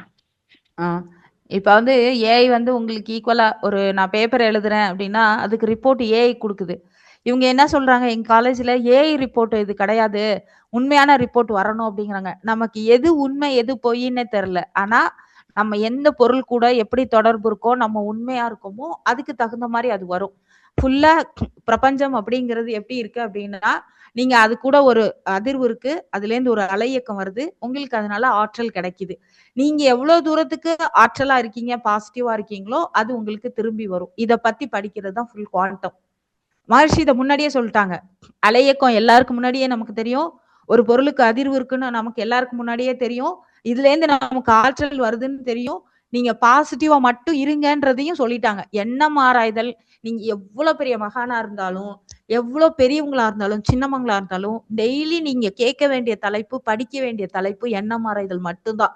ஏன்னா எண்ணத்தை மட்டும்தான் நம்ம சரியா வச்சுக்கணும். நீங்க வந்து நீங்க நல்லவங்களா இருக்கிறதும் கெட்டவங்களா இருக்கிறதும் உங்க வாழ்க்கையில கிடைக்கிறது கிடைக்காது எல்லாத்துக்கும் உங்க எண்ணம்ங்கிற ஒரே சொற்றது முடிஞ்சிருச்சு. அந்த ஒரு சொற்றொடர் தான் எல்லாத்துக்கும் காரணம். சரிம்மா, சிறப்புமா. அப்புறமா அந்த பிரபஞ்சத்துல இருந்து நீங்க கேட்டீங்களா, சின்ன விஷயம் கிடைக்குது, அதை நீங்க உங்களுக்கு திருப்தி இல்ல, ஆமா விஷயம் கேக்குறீங்க. ஒரு கேள்வி இப்ப நான் சொல்லிடுறேன் பாருங்க. உங்களோட கேள்வி என்னன்னா, சின்ன சின்ன சந்தோஷம் வரும்போது அதை ஏத்துக்காம பெருசா கேட்டுட்டு அது வரலன்னு கஷ்டப்படுறீங்க, அதானே? இப்ப எப்படி நினைக்கணும் அப்படின்னா, நான் வந்து கலெக்டர் ஆகணும் அப்படின்னு நான் நினைச்சேன். நான் வந்து கலெக்டர் ஆகணும்னு நினைச்சேன்னு வச்சுக்கோங்க. ஓகேவா? நான் பதில் சொல்றேன், கேட்டுக்கோங்க. நான் இப்ப கலெக்டர் ஆகணும்னு நினைச்சேன். நான் மட்டும் கலெக்டர் ஆகணும்னு நினைச்சு யூபிஎஸ்சி உட்காந்து விடிய விடிய படிச்சு எல்லாம் பண்ணி நான் எழுதி நான் 2nd கிரேடு 3rd கிரேடுக்கு உள்ள வேலைக்கு தான் போயிருப்பேன். நான் நினைச்சேன்னா என்னோட 3வது தலைமுறை என் பேர பிள்ளைங்களுக்கு தான் அது கிடைக்கும். நீங்க அது மாதிரி வந்திருக்கணும். இப்ப கலெக்டர் ஆகணும்னு நினைக்கிறது யார் நினைச்சிருக்கணும்? இன்னொருத்தவங்க, உங்களோட மூதாதையர்கள் பாட்டேன் பூட்டேன் முப்பாட்டேன் நினைச்சிருக்கணும். என்னோட தலைமுறையில இவங்க வந்து என் பேரப்பிள்ளையாவது கலெக்டர் ஆகணும், நீ தான் ஆகல, உன் பையனாவது ஆகணும்டா அப்படின்னு அவங்க வாழ்த்திருப்பாங்க. அப்ப அந்த வாழ்த்து தான் அங்க போய் அதை நிறைக்கும். அது வந்து கரெக்டா கிடைக்கும். என்னைய நான் தகுதி உள்ளவனா ஆக்கிக்கிட்டேன்னா தான் நான் பிரபஞ்சத்துல கேட்கலாம். நம்ம என்ன செய்யறோம்? கற்றல், கடைபிடித்தல், கற்பித்தல். கற்றல் கற்பித்தல் கிடையாது இங்க. சாதனை மார்க்கம், சாதனை மார்க்கம், சாதனை மார்க்கம். நீங்க கரெக்டா உங்களுக்கு உடற்பயிற்சி செஞ்சீங்களா, எண்ணம் ஆராய்தல் பாத்தீங்களா, நீங்க வந்து உங்களோட ஜீவகாந்த பெருக்கத்துக்கு அட்லீஸ்ட் விளக்கு பயிற்சியாவது செஞ்சீங்களா, இல்ல கண்ணாடி பயிற்சி செஞ்சீங்களா, இதெல்லாம் தொடர்ந்து 6 மாசம் எந்தவித தொய்வும் இல்லாம நான் செஞ்சீங்களா, செஞ்சிட்டீங்க அப்படின்னா உங்களுக்கு கிடைக்கிறது நல்லா கிடைக்கும். நம்ம எப்படி நினைப்போம் அப்படின்னா, நான் பசியா இருக்கேன், நான் ஒரு சின்ன உதாரணம் சொல்றேன். என்னோட ஃப்ரெண்டு வந்து நான் கஞ்சி பள்ளிவாசல்ல வாங்கிட்டு வரோம். இப்ப நோன்பு நாள் எங்களுக்கு. வாங்கிட்டு வரும்போது ஒரு பாப்பா நடந்து வந்தாங்க. அவங்க நடந்து வரும்போது அவங்களும் ஃபாஸ்டிங்ல இருக்காங்க. என்னால முடியல, யாராவது வந்து அழைச்சிட்டு போவாங்களான்னு நான் யோசிச்சேன். நீங்க வந்துட்டீங்க, ஷுக்குர் அல்ஹம்துலில்லாஹ் அப்படின்னு சொல்லிட்டு என்னோட வண்டியில ஏறிட்டாங்க. நான் கூட்டு வந்து விட்டேன். இப்ப அவங்களால நடக்க முடியல. அந்த டயத்துல பிரபஞ்சம் வந்து ஒரு வழி காமிச்சு அவங்களுக்கு ஒரு வழி விட்டுருக்கு. நம்ம போயிட்டோம். இப்ப நம்ம கொடை எடுத்துட்டு போகல, வேற ஒருத்தவங்க கொடை எடுத்துட்டு வந்திருக்காங்க, மழையில நனையாம நம்மளை கூட்டிட்டு வராங்க. அது ஒரு சந்தோஷம். அது ஒரு இதெல்லாம் வெற்றியான்னு கேட்க கூடாது. நீங்க பேனா எடுக்காம ஒரு இடத்துக்கு போயிட்டு உங்களுக்கு கையெழுத்து போட ஒருத்தவங்க பேனா கொடுத்தாங்களா, அது ஒரு சின்ன வெற்றி. இதெல்லாம் நம்ம யோசிக்கவே மாட்டோம். உங்களுக்கு தேவையான இடத்துல தேவையான நேரத்துல எல்லாமே கிடைக்கும். உடல், அதுக்கு தேவையான உணவு, உங்களுக்கு இருப்பிடம், இவ்வளவும் கிடைக்குதுன்னு வச்சுக்கோங்க. இதெல்லாம் தான் சின்ன சின்ன வெற்றின்னு சொல்றேன். இதெல்லாம் நம்ம எதுவுமே யோசிக்க மாட்டோம். இப்ப ரேஷன் கடைக்கு போனோடனே அந்த கியூல நின்னுதான் எல்லாம் வாங்கணும். நம்ம எடுத்தோடனே போய் வாங்கிட முடியாது. யார்கிட்டயாவது ஒருத்தவங்கள்ட்ட கொடுத்து அவங்களுக்கு பதிலா நிக்க வச்சுட்டு அவர்கிட்ட சொல்லிட்டு போய் நமக்கு ஏதோ ஒரு வேலை இருந்தது முடிச்சுட்டு வந்து நம்ம வாங்கிக்கணும். ஆனா நமக்கு அந்த பொறுமை இருக்காது. நம்ம என்ன பண்ணுவோம்? எல்லாரும் நிக்கிறாங்கல்ல, அவங்களோட நேரத்தை எல்லாம் ஒதுக்கிதானே நிக்கிறாங்க. அது என்ன நம்ம போனோடனே வாங்கணும்னு நினைக்கிறது? அதுவும் நம்ம வந்து இவ்வளோ கொள்கையில இருந்து இவ்வளவையும் புரிஞ்சு நம்ம ஏன் அந்த இடத்துல கியூவை மெயின்டைன் பண்ண மாட்டேங்கிறோம்? ஏன் நம்ம முன்னாடி போகணும்னு நினைக்கிறோம்? இது எனக்கு மட்டும் இல்ல, நான் எல்லாருக்கும் சொல்றேன். ஒரு டாக்டர்கிட்ட போனாலும் போய் நம்ம முடிச்சிடணும்னு நினைக்கிறோம். நமக்கு முன்னாடி 6 பேர் வந்திருக்காங்களே, அவங்க என்ன ஆவாங்க? அப்ப அவங்களோட அலையக்கம் அவங்க நினைப்பாங்கல்ல, இவங்க இப்பதான் வந்தாங்க, இவங்க எல்லாம் பண்ணிட்டாங்கன்னு. அது நம்மள பாதிக்கும். அப்ப நமக்கு கிடைச்ச சின்ன சின்ன வெற்றிகளை எல்லாம் நம்ம வந்து நல்ல அசை போட்டு, இன்னைக்கு கடவுள் நமக்கு பிரபஞ்சம் இவ்வளவு நமக்கு நல்லது செஞ்சிருக்கு, இவ்வளவு நமக்கு இறைநிலை நல்லது செஞ்சிருக்கு அப்படின்னு ஆக்கிக்கணும். இத நீங்க உங்களை தகுதி உள்ளவங்களா ஆக்கிக்கிட்டு நீங்க பிரபஞ்சத்துல கேட்டீங்கன்னா உங்களோட கொள்கைகள் எல்லாமே நிறைவேறும். வாழ்க வளமுடன்.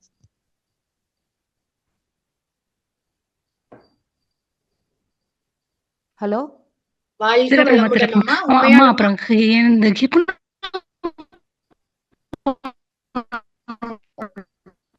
உண்மையிலமா உங்க கேள்விக்கு புரியல. 2 கேள்வின்னு சொன்னீங்க, 2 கேள்வி முடிஞ்சிருச்சு.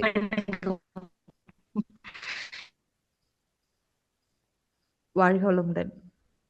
வாழ்க வளமுடன். அடுத்ததாக மதன் மோகன் ஐயா தஞ்சாவூர்ல இருந்து. வாழ்க வளமுடன் ஐயா. வாய்ப்பு நன்றி அம்மா. வாழ்வளம் அம்மா. அம்மா வாழ்வளம் அம்மா. ஏராளமான அறிவுரை சொன்னீங்கம்மா, நல்லா அருமையா இருந்ததும்மா. உரை சிறப்பான உரையம்மா. அதே மாதிரி தினந்தோறும் காயகல்பம், உடற்பயிற்சி, அகத்தாய்வு, ஒரு நேரம் வந்து செய்யறதுக்கு ரொம்ப இடையூறுலாம் வந்ததுங்க. எவ்வளவு இடையூறு வந்தாலும் விடாம செஞ்சு இடையூறு என்னை விட்டு ஓடி போயிடுச்சுங்க.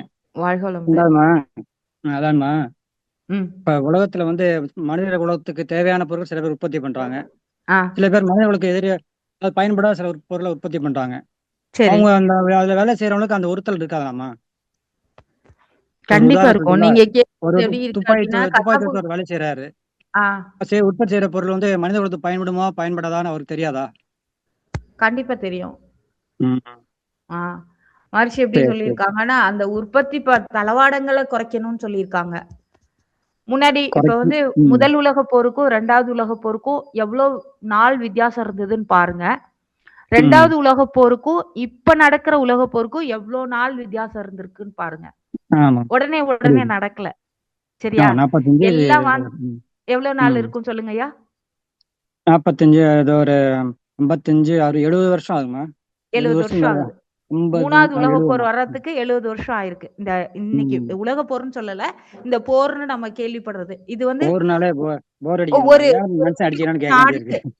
ஒரு குட்டி குட்டி நாடு அங்கங்க நடந்திருக்கு. குட்டி குட்டியான சின்ன சின்னதா நடந்திருக்கு. ஃபுல்லா ரெட்டா மாறி இல்ல. உலகம் ஃபுல்லாவே ஒரு பகுதியாவும் மாறி இல்ல. ஆப்போனண்டாவும் செய்யறவங்களாவும் மாறி இல்ல. அப்போ எத்தனை பேரோட எண்ணங்கள் வந்து போரில்லா நல்லுலகம், பொருள் துறையில் சமநீதினு மகரிஷி ஆரம்பத்துல இருந்து சொல்லிட்டு இருக்கிறதுனால, மகரிஷியோ மாதிரி இருக்க ஞானிகள் சொல்லிட்டு இருக்கிறதுனாலயும் ஒரு 70 வருஷம் ஆயிருக்குது வர்றதுக்கு. இப்ப கசாப்பு கடைக்காரனுக்கு வெட்டுறது அவனோட தொழில். அவன் வந்து வெட்டும் போது அவனுக்கும் அந்த இருக்கும். எப்படி இருக்கும்? மனசுக்குள்ள ஒரு வேதனை இருக்கும், ஒரு உயிரை கொல்றமேன்னு. ஆனா அவன் வந்து எமோஷனலா அந்த வேலையை பார்க்க மாட்டான். அவன் பாட்டுக்கு கட்டிங்னு வெட்டிட்டே தான் இருப்பான். அது அவனோட தர்மம். அது எப்படி வெட்டணும், எப்படி வலிக்காம பண்ணணும்னு பண்ணுவான். இதெல்லாம் வந்து நியாயப்படுத்துறதுக்காக நான் சொல்லல. போர் தளவாடங்களையோ இல்ல அதை உற்பத்தி பண்றவங்களுக்கு அது தெரியும், அதனால நன்மை விளையாது அப்படின்னு. ஒரு பெரிய கம்ப்யூட்டர் நிறுவனம் நிறைய கொள்ளையடிச்சாங்கன்னு சொல்லிட்டு ஒரு பெரிய கேஸ் நடந்தது. அந்த ஜட்ஜ் வந்து கூப்பிட்டு விசாரிக்கும் போது அவர் வந்து கூண்டுல நிக்கிறாரு. காலையில சாப்பிட்டியா அப்படின்னு கேக்குறாரு. இல்ல அப்படின்னு சொல்றாரு. அவரு போய் சாப்பிடுங்க, சாப்பாடு வாங்கி கொடுங்கன்னு பக்கத்துல இருக்கவங்கள சொல்றாரு அந்த ஜட்ஜி. அவங்க வந்து 4 இட்லி ஒரு சட்னி மட்டும் தான் வாங்கி கொடுத்தாங்க. 3 இட்லி மட்டும்தான் அவரால் சாப்பிட முடிஞ்சது. ஜட்ஜி கேட்டாரு, சாப்பிட்டியா அப்படின்னு. சாப்பிட்டங்கய்யா அப்படின்னு. எத்தனை இட்லி சாப்பிட்ட அப்படின்னு கேட்டாரு. 3 தாங்கய்யா சாப்பிட முடிஞ்சிச்சு. வாங்கி கொடுத்தது எத்தனை வாங்கி கொடுத்தாங்க? 4 வாங்கி கொடுத்தாங்கய்யா. 3 இட்லி தான் உன்னால சாப்பிட முடியும். அதுக்கு நீ சம்பாதிச்சா போதும். எதுக்கு நீ இவ்வளோ கஷ்டப்பட்டு செஞ்சிருக்க? ஏன் செஞ்சு அதை அனுபவிக்க முடியாம போன அப்படின்னு கேட்டாங்க. அந்த க்ஷணத்துலதான் அவர் உணர்ந்து பார்த்தாரு. ஆனா செஞ்சதை மாத்த முடியாது. இனி அந்த 14 வருஷம் அவரோட சிறை தண்டனையோ இல்ல ஆயுள் தண்டனையோ அதையெல்லாம் முடிஞ்ச போதுதான் அவருக்கு புத்தி வரும். எப்பயுமே என்ன சொல்லுவாங்க, கண் கெட்ட பிறகுதான் சூரிய நமஸ்காரமான்னு கேட்பாங்க. கண் இருக்கும் போதே பண்ணிடணும். அதுக்குதான் நமக்கு விழிப்புணர்வோட இங்க இருக்கோம். அந்த தளவாடங்கள் பண்றவங்களுக்கு விழிப்புணர்வு இல்ல. அது நம்ம இன்னும் போரில்லா நல்லுலகம், பொருள் துறையில் சமநீதினு நம்ம வாழ்த்திட்டே இருக்கும்போது இந்த 70 வருஷத்துக்கிட்ட வந்தது 170 வருஷம் கூட ஆகலாம். நன்றி மேடம், சிறப்பான விளக்கம். நன்றி அம்மா. வாய்ப்பு நன்றி அம்மா. வாழ்வுடன்மா. வாழ்க வளமுடன் ஐயா. அடுத்ததாக மாணிக்க வாசகம் ஐயா, வாழ்க வளமுடன். மைக் அன்மியூட் பண்ணிட்டு அம்மா கிட்ட பேசு. அம்மா வாழ்க வளமுடன் அம்மா. வாழ்க வளமுடன். சிறப்புமா. நல்ல ஒரு இது கொடுத்தீங்க, திருநிலையம் அப்படிங்கிற இதுல தலைப்புல. ஆக்சுவலா என்னோட இது வந்து நீங்க சொன்ன அந்த 2 இது எப்படி அந்த வேண்டாத சாமான்களை இதுல இருந்து ஒழிக்கிறது. நம்ம வீட்டு இதுல இருந்து நமக்கு வேண்டான்னு தெரியுது, ஆனா அத வந்து தூக்கி போட மனசு வர மாட்டேங்குது. அது ஒண்ணு. 2வது வந்து இந்த துணியை பத்தி சொன்னீங்கல்லம்மா, அது 2 வருஷத்துக்கு மேல போனா அதனால என்ன, அது எப்படி அது வந்து நல்லது இல்லைங்கிறத சொல்றீங்க? அதுதான்மா என்ற கேள்வி. இப்ப ஒரு துணி வந்து நெய்யும் போது பஞ்சு படாத பாடு யாரும் படலைன்னு எங்க தாத்தா அடிக்கடி சொல்லுவாங்க. பஞ்சு படாத பாடுனா காட்டன் பஞ்சா இருக்கு, அதுக்கப்புறம் அது நூலா இருக்கு, அதுக்கப்புறம் அது துணியா இருக்கு, மறுபடியும் அதை வந்து நம்ம மூட்டி என்ன தேவையோ அந்த ட்ரெஸ்ஸா மேக் பண்றோம். அதுக்கப்புறம் நமக்கு ட்ரெஸ் கிடைக்குது, வீட்டுக்கு வருது. இப்ப இத்தனை பேரோட அலையக்கமும் அந்த துணியில இருக்கும், இருக்குமா இருக்காதா? அப்போ நீங்க வீட்டுக்கு கொண்டு வந்ததுக்கு அப்புறம் அதை எடுக்க போயிருக்கீங்க. அந்த டயத்துல நீங்க சந்தோஷமா எடுத்தீங்களா? காசு பத்தலன்னு சொல்லி எடுத்தீங்களா? இல்ல யார்கிட்டயும் கோச்சிட்டு போய் எடுத்தீங்களா? எல்லாமே இருக்கும். ஆனா நமக்கு அது தெரியாது. துணி எடுத்தோம், சந்தோஷமா அந்த துணி ஒரு ட்ரெஸ் எடுக்கும்போது நமக்கு ஒரு சந்தோஷம் இருக்கும் தான். அந்த ட்ரெஸ் எடுத்துட்டு வரீங்க. அதுக்கப்புறம் அதை வாஷிங் மிஷின்ல போட்டு துவைக்கிறீங்க. ஒரு தடவையும் அதை துவைச்சு அதையெல்லாம் பண்ணும்போது அந்த பாசிட்டிவ்னஸ் அப்படிங்கிறது அதுல இருந்து கொஞ்சமா குறையும். எனக்கு தெரிஞ்சு ஒரு 500 ரூபா 1000 ரூபாய்க்கு மேல ட்ரெஸ் எடுக்க வேண்டாம். அதை எடுத்துட்டு, ஏன்னா 500 ரூபாய்க்கு கம்மியா எடுக்க முடியாது. காட்டன்லாம் எடுக்கும்போது காஸ்ட்லியா தான் எடுக்க முடியும். 500 ரூபா 1000 ரூபாய்க்கு தான் எடுக்க முடியும். ஒரு 2 இயர்ஸ் நம்ம போட்டோம்னு வச்சுக்கோங்களேன். ஒரு 5 செட் எடுக்கிறோம், 5 செட்டையும் போட்டு முடிக்கிறோம். அடுத்த 5 செட் எடுக்கிறோம். இல்ல ஒரு செட்டு புதுசா வாங்குறோம், ஒரு பழசை நம்ம கழிக்கிறோம்னு வச்சுக்கணும். இது வந்து எனக்கு இப்போதைக்கு நான் ஒரு ஃப்ளவர் மெடிசன் சொல்லிட்டு ஒன்று படிக்கிறேன். அதுல எனக்கு மானசீகமா ஒரு குரு கிடைச்சிருக்காங்க. அவங்க ராஜேஷ் கண்ணா அப்படின்னு சொல்லிட்டு அந்த ஐயா தான் இவ்வளவையும் சொல்லி கொடுத்தாங்க. இந்த தலைப்பே அவங்க சொல்லிதான் நான் வச்சேன். அவங்களோட இதுல இருந்து தான் நான் வச்சேன். அப்ப இதெல்லாம் நம்ம பார்க்கும்போது மகர்ஷியோட நான் கம்பேர் பண்றேன். அவங்களும் நம்ம மன்றத்துல உள்ளவங்க தான். அவங்க ஒரு டீச்சர். அவங்க தான் சொன்னாங்க. அப்ப ஒரு 1 இயர்க்கு மேல போகும்போது அந்த பாசிட்டிவ்னஸ் கொஞ்சம் கொஞ்சமா குறைஞ்சிட்டே இருக்கும். நீங்க வேணும்னா ஒரு பொருள் புதுசா இருக்கும்போது உள்ள அலை இயக்கமும், அது பழசாகும்போது உள்ள அலை இயக்கத்தையும் நீங்க கால்குலேட் பண்ணி பாருங்க.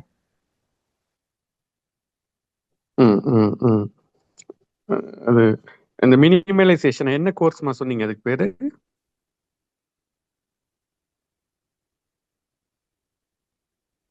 ஹலோ, வாழ்க வளமுடன் அம்மா. அம்மா உங்களோட சிக்னல் இதுவா இருக்கு, டிராப் ஆகுது அம்மாக்கு. ஐயா லைன்ல இருங்க. கேக்குதாமா? வாழ்க வளமுடன்.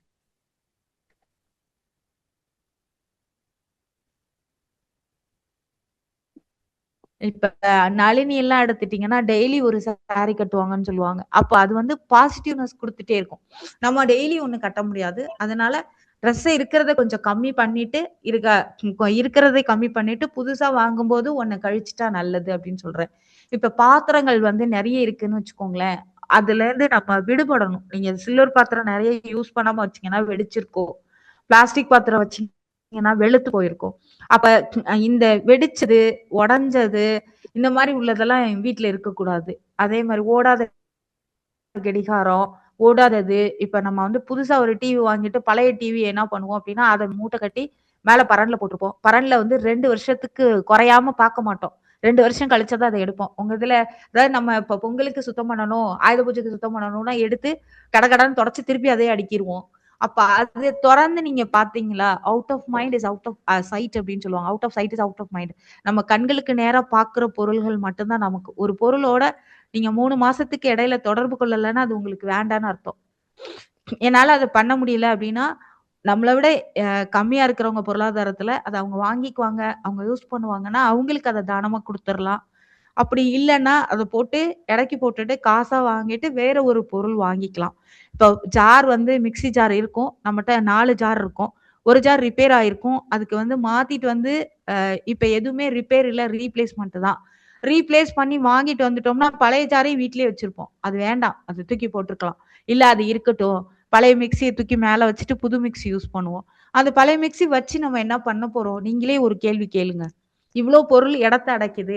அதனால பிரபஞ்ச வான்காந்தத்திலிருந்து வரக்கூடிய காந்த அலை கதிர்கள் ஆற்றல் வந்து அது வாங்கிக்குது. நம்மளுக்கு அது கிடைக்காம போயிருது. எந்த இடத்துல ஒரு குவியலா துணிமணி கிடக்கோ, எந்த இடத்துல குவியலா நீங்க பொருள்கள்லாம் போட்டு வச்சிருக்கீங்களோ அதுல இறங்கும் வான்காந்தம். நமக்கு அது கிடைக்காது. அப்ப நமக்கு கிடைக்கிற மாதிரி பண்ணணும் அப்படின்னா பொருள்கள் நேர்த்தியா அடுக்கி வைக்கணும். எடுத்தோடனே எடுத்துட்டு அதுக்கு நன்றி சொல்லி வைக்கணும். ஒரு கத்தி எடுக்கிறோம், காய்கறி கட் பண்றோம். இத்தனை நாள் நீ எனக்கு ஹெல்ப்பா இருந்த. அந்த ஓப்பனோ போனோ சொன்னேன் பாத்தீங்களா, ஹோ ஓப்பனோ போனோன்னு, I am sorry, please forgive me, I love you, thank you அப்படின்னு சொல்லி சொல்லி தான் ஒரு பொருளோட தொடர்பு கொள்ளணும். உங்களோட பணம் செலவு பண்றதா இருந்தாலும், உங்களுக்கு ஒரு வியாதி வந்தாலும் நம்ம எப்படி வாழ்க வளமுடன் சொல்லிக்கிறோமோ அதே மாதிரி இத்தனை நாள் நீ எனக்கு ஹெல்ப்பா இருந்த, இனிமே நீ எனக்கு ஹெல்ப்பா இருக்கணும் அப்படின்னு சொல்லும்போது ஒரு கத்தி எடுத்து வெட்டிட்டு இருக்கும்போது அது கீழே நீங்க நின்னுட்டு வெட்டும் போது கீழே விழுகும். உங்க காலை விட்டு தள்ளி விழுகும். நீங்க அதை சொல்லாம பண்ணீங்கன்னா நேரா கால்ல விழுகும். அவ்வளவுதான். அந்த கோர்ஸ் ஒண்ணு சொன்னீங்கல்லம்மா, அது மினிமலைசேஷன். அது என்ன கோர்ஸ் அது? இல்லைங்கய்யா, இப்ப ஆண்டம் ஆர்டிபிஷியல் இன்டெலிஜென்ஸ் மிஷின் லேர்னிங் போயிட்டு இருக்கு. எம்எல்னு சொல்லுவாங்க, ஏஐன்னு சொல்லுவாங்க. அதான் நம்ம வந்து எல்லாத்துலயுமே ஏஐ போயிட்டு இருக்குல்ல. இப்ப வந்து குவாண்டம் அப்படின்னு சொல்றாங்க. அதை விட இன்னும் நுணுகிய நிலையில. முன்னாடி குவாண்டம் பிசிக்ஸ் இருந்துச்சு, இப்ப வந்து குவாண்டம் தியரி அந்த இதை பத்தி போயிட்டு இருக்கு அப்படின்னு சொல்றாங்க. ஏன்னா மாற்றம் ஒன்றே நிலையானது. Change is permanent. சேஞ்ச் ஆயிட்டே தான் இருக்கும். அப்ப வந்து பூமி வந்து உருண்டையா இல்ல, கோள வடிவுல இருந்துச்சுன்னாங்க, அப்புறம் உருண்டையா இருக்குங்காங்க. இன்னொருத்தர் செவ்வகமா இருக்கு, சதுரமா இருக்குன்னா கூட நம்ம அதை நம்பிட்டு தானே இருப்போம். நம்ம யாரும் போய் பார்த்து அளந்து பார்க்கலல்ல. உணர்வு தானே. மாறலாம். ஓகே, நன்றிம்மா. வாழ்க வளமுடன். வாழ்க வளமுடன். நன்றிகள் ஐயா. வாழ்க வளமுடன். அடுத்ததாக பாப்புமா, வாழ்க வளமுடன். நீங்க மைக்க அன்மியூட் பண்ணி பாருங்க. அம்மா வாழ்க வளமுடன்மா. சிவராமன் ஐயா தாம்பரத்துல இருந்து, வாழ்க வளமுடன் ஐயா. வாழ்க வையகம், வாழ்க வையகம், வாழ்க வளமுடன். குரு வாழ்க, குருவே துணை இணைப்பில் உள்ள அனைத்து வேதாத்திரிய குடும்ப உறுப்பினர்களுக்கும் இனிய காலை வணக்கங்களும் வாழ்க வளமுடன் நல்வாழ்த்துக்களும். ஒரே பிரார்த்தனை தான், போரில்லா நல்லுலகம், பொதுத்துறையில் சமநீதி. இதுதான் இன்றைய காலகட்டத்துல தேவைப்படுது. வேதாத்திரி தொண்டர்களை நம்ம செய்யக்கூடிய ஒரு உயர்ந்த பிரார்த்தனை என்னன்னா, போர் இல்லாம எல்லாரும் சந்தோஷமா இருக்கணும், அமைதியா இருக்கணும். வீடும் சரி, நாடும் சரி, நகரங்களும் சரி, எல்லா இடங்களிலும் எதிர்க்கணுன்றத மகரிஷி தன்னுடைய வாழ்நாள் முழுவதுமே எதற்காக ஒரு அர்ப்பணிப்போட பண்ணியிருக்கார். நம்மள வேதாத்திரிய குடும்பத்துல இருக்கோன்றது நம்ம மூதாதையர் முப்பாட்டன் பூட்டன் செய்த பெரிய ஒரு புண்ணியம் தான் இதுல இயக்கத்துல இருக்கும். நமக்குள்ள இருக்கக்கூடிய ஆற்றலை நம்ம நேர்மறையான எண்ணங்களோடு நேர்மறையான சிந்தனையோடு செயல்படும் பொழுது பேராசிரியர் பெருந்தகை சொன்ன அனைத்தும் நிறைவேறும். ஏன்னா என்னுடைய வாழ்நாள்ல நான் பார்த்துட்டேன். சற்றேறக்குரிய 36 வருடங்களை மனவளக்கலையில் இருக்க. குருபிரான் வாழ்ந்த காலத்துல அவர் கூட இருந்து ஒரு 15-20 நாட்கள் பயிற்சிகள் பெற்று தீட்சைகள் பெற்று வாழக்கூடிய ஒரு அற்புதமான வாய்ப்பு கிடைச்சது. அவர் தொட்டு தீட்சை கொடுத்தாருன்னா உடம்பெல்லாம் புல்லரிக்கும். அந்த வான்காந்தமே நமக்குள்ள இறங்கின மாதிரி ஒரு உணர்வுகள் ஏற்பட்டது. அற்புதமான விளக்கங்கள். நான் கேட்கணும்னு நினைச்ச கேள்விகள் ஏற்கனவே பேசின அனைத்து வேதாத்திரிய உறுப்பினர்களும் கேட்டுட்டாங்க. அம்மா, உங்களுடைய பணி மேன்மேலும் சிறக்க கிழக்கு தாம்பரம் திருமழிசை தெரு மனவளக்கலை மன்ற அறக்கட்டளையின் சார்பாக உங்களை வாழ்த்தி வணங்குகிறோம். உடல் நலம், நீல ஆயுள், நிறை செல்வம், உயர் புகழ், மெய்ஞானம் ஓங்கி வாழ்க வளமுடன், வாழ்க வளமுடன். இணைப்பு கிடைத்தமைக்கு மிக்க மகிழ்ச்சிகள். நன்றி. வாழ்க வளமுடன் ஐயா. நன்றிகள் ஐயா. வாழ்க வளமுடன். அடுத்ததாக குருவம்மாள் மதுரையிலிருந்து வாழ்க வளமுடன் அம்மா. அம்மா வாழ்க வளமுடன். வாய்ப்பு கொடுத்தமைக்கு மிக்க நன்றி. வாழ்க வளமுடன். சொல்லுங்க பேராசிரியர் அம்மா. ரொம்ப சிறப்பு, எப்பயும் போல சிறப்பு. நீங்க அடிக்கடி வாங்கம்மா. நீங்க இப்ப கொஞ்ச நாளா வரல. வாழ்க வளமுடன். நான் நினைச்சுட்டே இருப்பேன், அம்மா எப்ப வருவாங்க அப்படின்னு சொல்லி. நீங்க உணவு, உடை, இருப்பிடம், இதுதான் சாமிஜி சொன்னது மட்டும்தான் நம்மளுக்கு எப்பயுமே தேவை, மற்றதுல தேவையில்லைன்ட்டுங்க. அது ரொம்ப அற்புதம். அததான் நாங்கெல்லாம் ஃபாலோ பண்ணிட்டு இருக்கிறோம். நம்ம கொஞ்சம் சிக்கனமா இருந்தா இது கஞ்ச பிசுனாரி அப்படின்றாங்க. மத்தவங்க சொல்றத பத்தி அது கேட்டுக்க வேண்டாம். நம்மளுக்கு எது ஒத்ததோ அதை எடுத்துக்கலாம், ஒவ்வாததை தள்ளி வச்சிடலாம். ஏன்னா ஒவ்வாதது சொல்லும் போதுதான் இது ஒத்ததுன்னு நமக்கு தெரியும். அதனால இப்ப நிழலோட அருமை எப்ப தெரியும்? வெயிலுக்கு போனாதான் தெரியும். வெயிலும் நிழலும் இருந்தாதான் ரெண்டையுமே உணர முடியும். எல்லாமே நல்லது நல்லதுன்னு மட்டும் இருக்காது, கெட்டது இருக்கும் போதுதான் நல்லதை பத்தி தெரிஞ்சுக்க முடியும். வாழ்க வளமுடன். சொல்லுங்க. அப்புறமா உங்க காலேஜ்ல இப்ப கம்ப்யூட்டர் சயின்ஸ், ஐடி எல்லாம் எடுக்கிறாங்கல்ல, எல்லா சப்ஜெக்ட் எடுக்கிறவங்களுக்கும் நீங்க மனவளக்கலை சொல்லி தரீங்களாம்மா?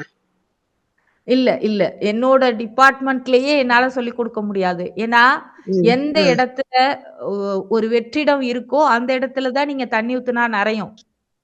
நான் இந்த மன்றத்துல இருக்கேங்கிறது எல்லாருக்கும் தெரியும்.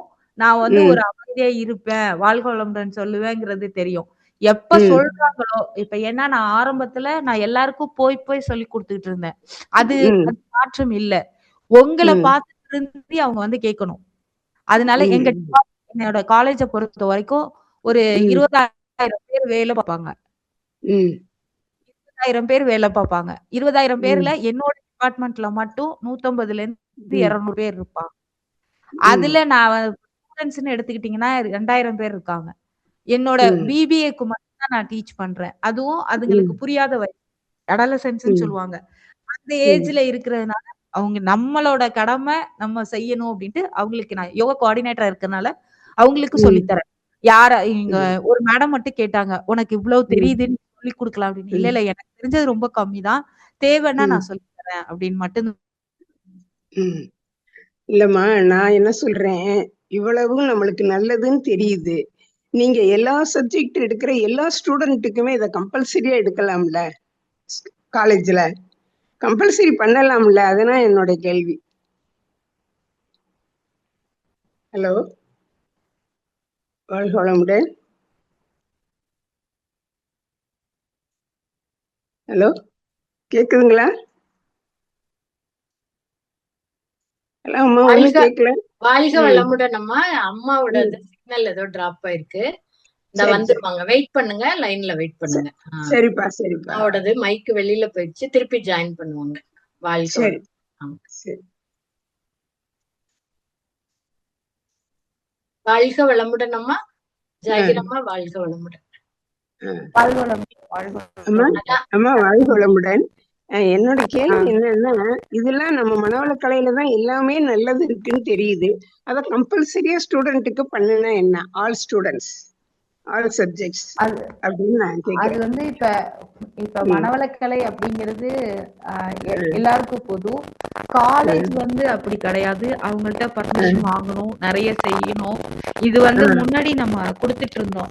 பிரம்மகுடி இருக்கும்போது மதத்துல கொடுத்துட்டு இருந்தோம். இப்ப வந்து அவங்களுக்கு அது எல்லாமே மாறிடுச்சு. ஏன்னா இப்ப ஐடின்னு நான் சொல்றதுல 5000 பேர் படிக்கிறாங்க. அவங்களுக்கு நிறைய கிளாஸஸ் வந்து எப்படி நடக்குதுன்னு கேட்டீங்களா, ஆன்லைன்ல நடக்குது. அவங்களுக்கு எல்லாம் நடக்கணும் அப்படிங்கிறதுக்கு இங்க வந்து ஒரு யோகா டிபார்ட்மெண்ட் இருக்கு. MBAல, அதாவது யோகா டிபார்ட்மெண்ட் ஒண்ணு வச்சிருக்காங்க. அதுல இருந்து நடக்கிறாங்க. நம்ம வந்து இப்ப டக்குன்னு போய் நீங்க எனக்கு கொடுங்க, நான் எல்லாரையும் மாத்துறேன் அப்படின்னு கேட்க முடியாது. அதுக்கு நிறைய ஆள்பலம் வேணும். வெளியில இருந்து நான் கூப்பிட்டு பண்றதுல இருந்துன்னா அதுக்கு பே பண்றதுக்கோ ஒரு அலவன்ஸ் கொடுக்கறதுக்கோ தயாரா இல்ல.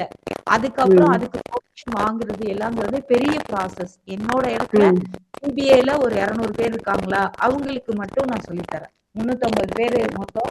ஃபர்ஸ்ட் இயர்க்கு உள்ளது ஒரு 6 செக்ஷன், 6 36 360 பேருக்கு நான் எடுக்கிறேன்.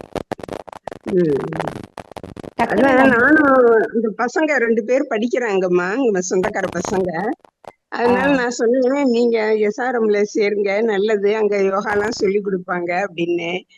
அதான் இப்ப கேக்குறேன், நீங்கள் எல்லா கிளாஸுக்கும் எடுக்கிறீங்களா என்ன அப்படின்னு. எல்லா கிளாஸுக்கும் எடுக்கிறது சாத்தியம் இல்லம்மா. எல்லா கிளாஸுக்கும் எடுக்க முடியாது. ஏன்னா பிள்ளைங்க வந்து 80,000ல இருந்து 1,00,000 பேர் இருப்பாங்க மொத்த காலேஜும். அதனால ஸ்டூடெண்ட்ஸுக்கு போய் சென்றடையும்ல, அவங்கதான் இளைய தலைமுறை. NSS அதுக்கப்புறம் வந்து NCC இது இல்லாம பிரிச்சு வச்சிருக்காங்க யோகான்னு. அதுல யோகாவுக்கு நான் கிளாஸ் எடுக்கிறேன். இல்ல கிறிஸ்டியன்ஸ் காலேஜ்ல எல்லாம் ஃபர்ஸ்ட் பீரியட் பைபிள், அத பத்திதான் சொல்லி தருவாங்க. அதே போல இப்ப நம்மளும் சொல்லி கொடுக்கலாம். இல்ல அத பத்தி. வாழ்வளம். சரிங்கம்மா, வாழ்வளம். மிக்க நன்றிமா, உங்களுடைய தொண்டு தொடரும். நன்றி அம்மா, வாழ்க வளமுடன். அடுத்ததாக சாந்தி கண்ணன் அம்மா, வாழ்க வளமுடன். ரெனோல் பண்ணீங்களா? வாழ்க வளமுடன் அம்மா. வாழ்க வளமுடன் அம்மா. கேக்குதாம்மா? கேக்குது, கேளுங்க. இப்ப நீங்க சொல்லிக்கலாமா, அரிய வேலை செஞ்சா மனசு விஷயங்களா அரிய செய்ய மாட்டேங்குது, அந்த மாதிரி செய்தி வருது. அதே மாதிரி வந்து இப்ப வந்து நீங்க வந்து ஐஎஸ்ஆர் அது வந்து நான் சொல்லிட்டு தான் இருந்தேன் 2 வருஷம் 3 வருஷத்துக்கு முன்னாடி. ஆனா அது இப்ப குறைஞ்சிருக்குமா? அது வந்து அது ஏமா இந்த மாதிரி குறைஞ்சிற சூழ்நிலை அமையுது? நீங்க வந்து அந்த அதுவா மாறிட்டீங்க, அது தேவைப்படல இப்போ. சரிம்மா. அதனால அது வந்து பாசிட்டிவா எல்லாத்துலயும் வாழ்வளமுடன் சொல்றதே போதும் அப்படிங்கிறது ஆயிடுச்சு. அந்த 4 ஸ்டேட்மெண்ட்டுக்கும் வாழ்வளமுடன். நான் இப்ப வந்து ஆரம்பத்துல என்ன சொல்றேன், நீங்க வந்து இது மட்டும் சொல்றோம் அதை மட்டும் சொல்றோம் அப்படின்னு இல்லை. அப்ப 4 ஸ்டேட்மெண்ட் எப்படி சொல்றோம், அதுல நீங்க வந்து ஃபர்ஸ்ட் வந்து I'm sorry, please forgive me, I love you, thank you அப்படின்னு இந்த 4 தான் ஒப்பனோட சென்டென்ஸ். இது 4யும் நம்ம வந்து ஒரே வார்த்தையில வாழ்வளமுடன் சொல்லிடுறோம். இத்தனை நாளைக்கு எனக்கு ஹெல்ப் பாருங்க, இனிமே எனக்கு இருக்கணும், இப்ப நீ எனக்கு உதவுறேன்னு 3 டைம்ஸ் அதை பேசுறோம். நம்ம வந்து ஞானம் கிடைச்சிருக்குன்னு அர்த்தம், அடைஞ்சிட்டோம்னு சொல்லல, ஞானம் கிடைச்சிருக்கு. நன்றிமா, வாழ்க வளமுடன். 55. மிக்க நன்றி அம்மா, வாழ்க வளமுடன். வாழ்க வளமுடன். அடுத்ததாக சிவா ஐயா அவர்கள், வாழ்க வளமுடன். அம்மா வாழ்க, நான் சுசிலா பேசுறேம்மா. இல்லம்மா, வாழ்க வளமுடன். வாழ்க வளமுடன். ஆமா, அந்த திருவண்ணாமலை அண்ட் சிதம்பரத்துல வந்து காந்தம் வந்து என்னவா மாறுதுன்னு சொல்றீங்க? கந்தக பூமின்னு சொல்லுவாங்க ஐயா. கந்தகத்துக்கு இயற்கையாவே அல்கலைன், ஆசிட் டெண்டன்சி கிடையாது. அல்கலைன் அப்படின்னா காரத்தன்மைன்னு அர்த்தம். உங்க உடம்புல ஆசிட் நிறைய இருந்தா தவம் பண்ண முடியாது, காரத்தன்மை அதிகமா இருந்தா தான் தவம் பண்ண முடியும். அதனாலதான் அந்த காந்தத்தன்மை இல்ல, கந்தக பூமியா இருந்தா. உங்க பர்வீனம்மா, உங்களோட இதுல வந்து மைக் ரொம்ப சவுண்ட் கேக்குது. திருப்பி சொல்லுங்கம்மா. வாழ்க வளமுடன். இப்ப கேக்குதா? ஆமாங்கம்மா, ஒரு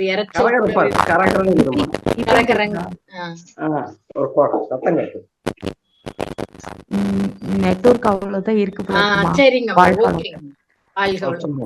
கந்தக பூமி அப்படின்னு சொல்றது வந்து உங்களுக்கு அல்கலைன் டெண்டன்சி என்னன்னா காரத்தன்மைன்னு சொல்லுவோம். அமிலத்தன்மை காரத்தன்மைன்னு 2 இருக்குமா? ஆமா. அந்த அமிலத்தன்மை இருந்தது அப்படின்னா தவம் பண்ண முடியாது. காரத்தன்மை அதிகமா இருந்தா தவம் வரும். அது வந்து திருவண்ணாமலையில ஏன் இவ்வளவு கூட்டம் கூடுது அப்படின்னா அது கந்தக பூமி. அதனாலதான் அவ்வளவு பேர் அவ்வளவு ஞானிகள் அங்க இருக்காங்க.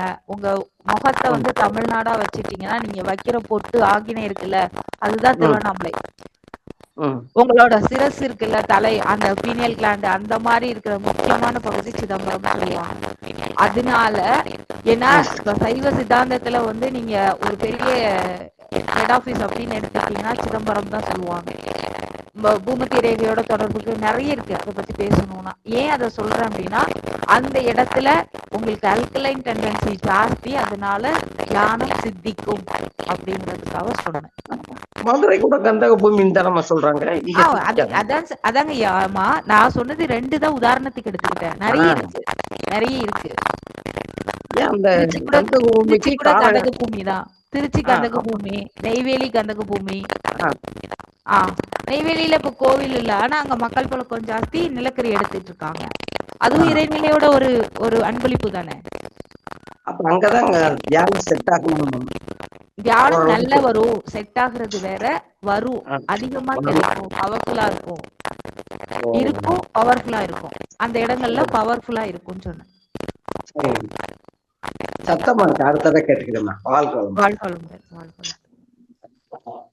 நன்றி அம்மா, வாழ்க வளமுடன். அடுத்ததாக பல்ராஜ் பிரேமலதா அம்மா, வாழ்க வளமுடன்.